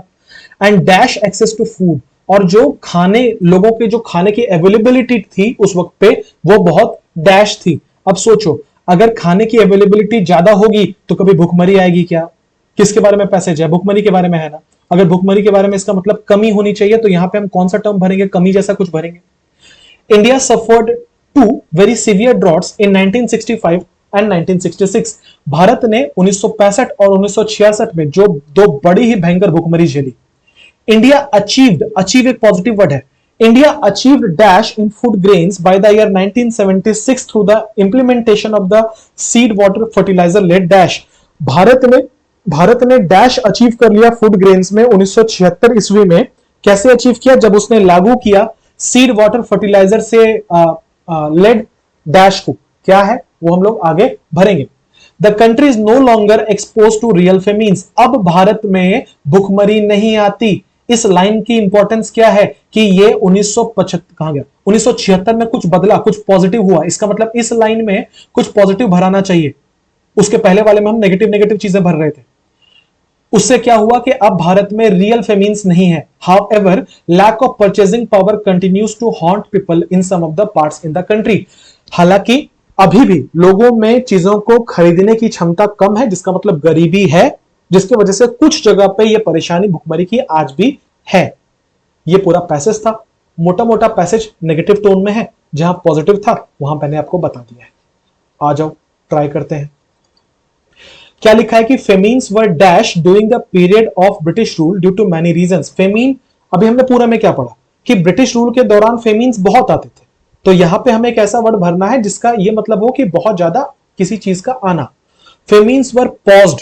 पॉज मतलब होता है रुकना. भुखमरी रुक गई थी अंग्रेजों के दौरान, नहीं, भुखमरी आई थी अंग्रेजों के दौरान. एक्सक्रूशिएटेड, देखो एक्सक्रूशिएटिंग का मतलब होता है एक्सट्रीमली पेनफुल. फेमीन्स बहुत दर्दनाक थे अंग्रेजों के दौरान. तो बाद में जब हुआ तो क्या दर्द नहीं हुआ? ये नहीं होगा. फेमीन्स को डिस्करेज किया गया था. फेमीन्स को बोला गया था कि फेमीन्स मत आ, ओ स्त्री कल आना, ऐसे ओ फेमीन्स कल आना, नहीं हो सकता. फेमीन्स वर कॉज्ड. कॉज मतलब होता है किसी चीज का होना. तो फेमीन्स बहुत होते थे ब्रिटिशर्स रूल के दौरान. क्यों? Due to many reasons dash unemployment. अच्छा, अनएम्प्लॉयमेंट उस वक्त बहुत ज्यादा था. क्यों ज्यादा था कि लिख भी दिया गया है कि मशीन से चीजें बनकर आ रही थी ब्रिटेन से. तो जितने हाथ से काम करने वाले आर्टिसंस थे उनको तो काम ही नहीं मिल रहा होगा. आ जाओ ऑप्शन पे. लिखा हुआ है कि due to many reasons dash unemployment including small scale unemployment. Small scale unemployment, कम संख्या में अनएम्प्लॉयमेंट थी, नहीं. एक्सक्लूडिंग, एक्सक्लूडिंग तो हो ही नहीं सकता. यहां तो हम उन फैक्टर्स के बारे में बात कर रहे हैं जिन फैक्टर्स की वजह से फेमीन हुआ था. तो इसका मतलब हम तो इंक्लूड कर रहे हैं सारे फैक्टर्स को. तो एक्सक्लूडिंग वाला तो ऑप्शन हो ही नहीं सकता. फिर आंसर ये बचता है कि इंक्लूडिंग लार्ज स्केल अनएम्प्लॉयमेंट, जिसके रीजंस क्या थे? लार्ज स्केल अनएम्प्लॉयमेंट थे, ओवर एक्सप्लॉयटेशन ऑफ फार्मर्स था, and dash access to food. मैंने बोला यहां कोई नेगेटिव टर्म होना चाहिए. एंड इन्फ्लेटेड, इन्फ्लेटेड का मतलब होता है महंगाई. सो महंगा फूड का एक्सेस था, नहीं, हम कह रहे हैं लिमिटेड एक्सेस था. सो अनलिमिटेड एक्सेस तो हो ही नहीं सकता. हम लिमिटेड एक्सेस के बारे में बोल रहे हैं. बेसिक एक्सेस था. आंसर क्या होगा? रेस्ट्रिक्टेड. लिमिटेड एक्सेस था फूड के लिए, सबके पास खाना था ही नहीं. India suffered to very severe droughts in the 1965 and 1966. India achieved dash in food grains. Bharat ने अचीव किया, मैं कह रहा हूं अचीव पॉजिटिव वर्ड है तो यहां कोई पॉजिटिव वर्ड होना चाहिए. इंडिया अचीव्ड गोल इन food grains. India achieved self sufficiency. Self sufficiency का मतलब है कि हम खुद उगाएंगे, खुद खाएंगे, बाहर से इंपोर्ट करने की जरूरत नहीं है. India achieved incompetency. ये तो नेगेटिव वर्ड है, नाकाबिलियत. भारत ने नाकाबिलियत अचीव कर लिया 1976 में. फिर अचीव वर्ड क्यों यूज कर रहे हो? कभी ऐसा बोला है कि भारत ने गुलामी अचीव की थी? बोलते हैं भारत ने आजादी अचीव की थी. And India achieved freedom. So achieve term के साथ पॉजिटिव वर्ड आएगा ना. So India achieved success in food grains. Food grains को एग्जाम थोड़ी है कि उसमें सक्सेस होगा. सेल्फ सफिशिएंसी सबसे सटीक है कि भारत ने सेल्फ सफिशिएंसी अचीव कर ली कि हम खुद उगाएंगे, खुद खाएंगे. ठीक है. 1976 में जब उन्होंने इंप्लीमेंट किया कौन सा revolution? Green revolution, white revolution, blue revolution, pink revolution. Answer है कॉमन सेंस वाला और बहुत ही ज्यादा जीएस का इंपॉर्टेंट क्वेश्चन. आंसर है ग्रीन रिवॉल्यूशन. क्लियर. बढ़ेंगे आज के लास्ट क्लोज टेस्ट की तरफ. आज हमने 16 क्लोज टेस्ट निपटाए हैं इस पूरे वीडियो में. उम्मीद करता हूं आपको ये मेहनत अच्छी लग रही है. अगर ये चैनल के कंटेंट अच्छे लग रहे हैं तो थोड़ा शेयर करो. बहुत सारे बच्चे बहुत अच्छा बहुत प्यारा प्यारा कमेंट करते हैं कि सर आपके 1 मिलियन सब्सक्राइबर्स होने चाहिए, आप इतना अच्छा पढ़ाते हो, आप बहुत अंडररेटेड हो. कुछ बच्चों ने तो ये भी कहा कि आप जीएस के जैसे परमार सर है वैसे आप इंग्लिश के हो. ये सारे कमेंट्स बहुत ओवरवेलमिंग है. थैंक यू एवरीवन दिल से. पर ये तभी अचीव हो पाएगा जब आप थोड़ा शेयर करोगे. ठीक है. तो अपने ग्रुप में शेयर करो और लोगों को एजुकेट करो. अगर मेरा कंटेंट अच्छा लग रहा है, यूजफुल लग रहा है तो ये सब तक पहुंचाओ. ठीक है. बस आप मेरे लिए इतना कर सकते हो अपने एंड से. आप बस इतना करो, मैं हमेशा ग्रेटिट्यूड रखूंगा आपके लिए और अच्छे अच्छे कंटेंट लाने के लिए मोटिवेशन भी मिलेगा मुझे. चलो आते हैं इस पे. लास्ट पैसेज है ये. फिर से आपने पॉज किया, आपने ट्राई किया. क्या लिखा है कि nutrition experts have researched the bad effects of junk food and have come to the dash. Nutrition experts. आगे बढ़ने से पहले एक बात और, इसमें मैंने 16 क्लोज टेस्ट कवर किए हैं. इसके पहले मैंने 3 शिफ्ट वाइज एनालिसिस किया था, उसमें भी 3 क्लोज टेस्ट मैंने कवर किए थे. उसको मैंने इस मैराथन में इंक्लूड नहीं किया है. तो कुल मिला के 19 क्लोज टेस्ट सीएचएसएल के मैं बता चुका हूं. ठीक है. 36 शिफ्ट में एग्जाम हुआ था, मतलब 36 क्लोज टेस्ट थे, 19 हमने कवर कर लिया. नेक्स्ट जो मैराथन होगा, जब भी होगा, अभी मैं डेट नहीं बता सकता, पर जब भी होगा उसमें जो बचे हुए क्लोज टेस्ट हैं उसको कवर करेंगे। तो मेरा पर्पस ये है कि आपके जो मेंस एग्जाम है सीजीएल का, उसके पहले मैं कम से कम 100 क्लोज टेस्ट आपको करा दूं डिफरेंट एग्जाम्स का, ताकि कहीं से भी कोई चूक ना छूटे। ठीक है। और आप कमेंट में जब बताते हो कि सर ये नेक्स्ट ये पढ़ाइए ये पढ़ाइए, तो उससे मुझे एक आइडिया भी मिलता है, मैं नेविगेट कर पाता हूं कि अभी आपके रिक्वायरमेंट क्या है। तो प्लीज कमेंट में बताना कि कौन सा सेक्शन ऐसा है जिसका आप नेक्स्ट वीडियो चाहते हो, या आप चाहते हो कि उसके ऊपर और वीडियोस बने। ठीक है, वो बताना, उससे मुझे गाइडेंस मिलती है।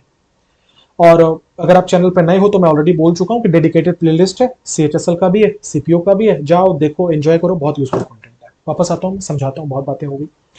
सो लिखा है कि nutrition experts have research the bad effects of junk food and have come to the dash that junk food manufacturing companies are fooling the people by dash deceptive advertisements that show junk food as healthy। Nutrition experts ने research किया है कि जो junk food है, जो हम लोग chowmein burger वगैरह खाते हैं, इनके जो बैड इफेक्ट्स हैं, और वो लोग डैश पे पहुंचे हैं कि जंक फूड मैन्युफैक्चरिंग कंपनीज जो है वो हमें बेवकूफ बना रही हैं बाय डैश डिसेप्टिव एडवर्टीजमेंट्स। वो लोग डिसेप्टिव मतलब छल कपट से भरा हुआ एडवर्टीजमेंट दिखा रहे हैं that show junk food as healthy, जो जंक फूड को हेल्दी बताता है। We must substitute junk food with dash food like fruits and vegetables. हमें जरूरत है और हमें करना चाहिए कि हम जंक फूड को डैश फूड के साथ रिप्लेस करें, जैसे कि फ्रूट्स और vegetables. So the next time you think of dash that burger, hot dog, pizza, a samosa, kachori, or even ice cream in a restaurant, eating junk joint or a party, stop your instinct and look for some healthier food dash of instead। लिखा है कि इसलिए अगली बार जब भी आपको मन करे कि आप डैश करो एक बर्गर को, हॉट डॉग को, पिज्जा, समोसा, कचौरी या आइसक्रीम किसी रेस्टोरेंट में या कहीं बाहर खा रहे हो, तो अपने इंस्टिंक्ट्स को रोको और कोई हेल्थियर ऑप्शन को ढूंढो उसकी जगह पे। बहुत ही छोटा पैसेज, आओ भरें जरा इसके पैसेज को, सेटिस्फाई करें इस क्लोज टेस्ट को। लिखा है nutrition experts have research the bad effects of junk food and have come to the dash that. अच्छा, जब कोई रिसर्च करेगा और उस रिसर्च के थ्रू वो किसी पॉइंट तक पहुंचेगा तो उसे क्या कहा जाता है? Have come to the conclusion, have come to the assumption, have come to the derivation, have come to the solution. देखो सोल्यूशन तो नहीं होगा क्योंकि यहां पे प्रॉब्लम बताई जा रही है। Have come to the derivation, derive किसी फॉर्मूला को किया जाता है, सो डेरिवेशन का जगह यहां पे है नहीं, उत्पत्ति कहते हैं लोग डेरिवेशन को। वो लोग इस उत्पत्ति तक पहुंचे हैं, कोई मीनिंग नहीं है। वो लोग इस मान्यता तक पहुंचे हैं, कोई मीनिंग नहीं है। वो लोग इस निष्कर्ष पे पहुंचे हैं, वो लोग इस कंक्लूजन पे पहुंचे हैं, ये तो ठीक है कि जंक फूड मैन्युफैक्चरिंग कंपनीज जो है वो हमें फूल कर रही हैं, वो हमें बेवकूफ बना रही हैं। क्या करके? डिसेप्टिव एडवर्टीजमेंट्स डैश करके। तो एडवर्टीजमेंट्स हमें क्या करेंगे? वो एडवर्टीजमेंट्स हमें वो ऑब्जर्व करवाते हैं, एडवर्टीजमेंट्स हमें वो दिखाते हैं, एडवर्टीजमेंट हमें अज्यूम करवाते हैं, एडवर्टीजमेंट हमें ब्लो करवाते हैं। ऑब्वियसली बाय शोइंग, वो हमें एडवर्टीजमेंट दिखा रहे हैं, शो कर रहे हैं एडवर्टीजमेंट्स, जो कि जंक फूड को हेल्दी बताता है, हेल्दी दिखाता है। We must substitute junk food with dash food. हमें जंक फूड को सब्स्टिट्यूट करना चाहिए डैश फूड के साथ। डैश फूड मतलब एक्सपेंसिव फूड। भैया जंक फूड हटाओ, महंगा खाना खाओ। गलत है। क्लीनर फूड हो सकता है, पावरफुल फूड। फूड पावरफुल कैसे होगा? Healthier food. देखो होने को तो क्लीनर भी हो सकता था, पर जहां पे आप जंक की बात कर रहे हो वहां पे आप डेफिनेटली हेल्दियर फूड लिखोगे। और देखना यहां पे हमें आंसर भी दे दिया गया था। कितने ऐसे क्लोज टेस्ट हमने किए जहां पे पैसेज में ही आंसर था, सिर्फ आपको अवेयर रहने की जरूरत है। तो हेल्दियर ऑप्शन की बात की जा रही है, आंसर क्या होगा? हेल्दियर। आगे बढ़ेंगे। So next time you think of dash burger, hot dog, अगली बार आप जब burger, hot dog, pizza, samosa वगैरह डैश करने की कोशिश करो, स्किप करने की कोशिश करो, उन्हें छोड़ने की कोशिश करो। गलत है, क्योंकि आगे क्या लिखा हुआ था कि उसकी जगह पे हेल्दी फूड खाओ। इसका मतलब यहां पे खाने या पकड़ने ऐसे कोई सेंस बनेगा। You think of grabbing that burger, आप उस बर्गर को पकड़ना चाहो, झपटना चाहो उसकी तरफ, ये तो ठीक लग रहा है। ऑफ बिल्डिंग दैट बर्गर, आप अगर बर्गर बनाने की कोशिश करो। टर्निंग दैट बर्गर, उस बर्गर को बदलने की कोशिश करो, आंसर क्या होगा? ग्रैबिंग। अगली बार जब आप उस बर्गर, हॉट डॉग को पकड़ने की, पिज्जा को, समोसा को पकड़ने की कोशिश करो, उसके जगह पर ये याद रखना कि अपने इंस्टिंक्ट को कंट्रोल करें, हेल्दियर फूड डैश करें। Healthier food options, healthier food chances. Healthier food chances कैसे होगा? कोई सेंस है इसका? हेल्दियर फूड कंपैरिजंस की तरफ जाओ, हेल्दियर फूड एडिशंस की तरफ जाओ, हेल्दियर फूड ऑप्शंस की तरफ जाओ। आंसर क्या होगा? Option number 1। अब आप मुझे बताएंगे कि 80 में से आपके कितने करेक्ट हुए। कमेंट बॉक्स में मुझे सबके कमेंट्स चाहिए कि 80 में से कितने करेक्ट हुए। साथ ही साथ में बहुत सारे वीडियोस इसके पहले आ चुके हैं, जाइए चैनल को विजिट कीजिए, उन्हें देखिए। होपफुली आपको इस क्लोज टेस्ट के मैराथन में मजा आया, मुझे पढ़ा के मजा आया। उम्मीद करता हूं आपको इन्फॉर्मेटिव लगा हो। मिलेंगे हम लोग अगले वीडियो के लिए, तब तक के लिए अपना बहुत बहुत ध्यान रखिए, पढ़ाई करते रहिए। Have a nice day everyone, thank you for being with me.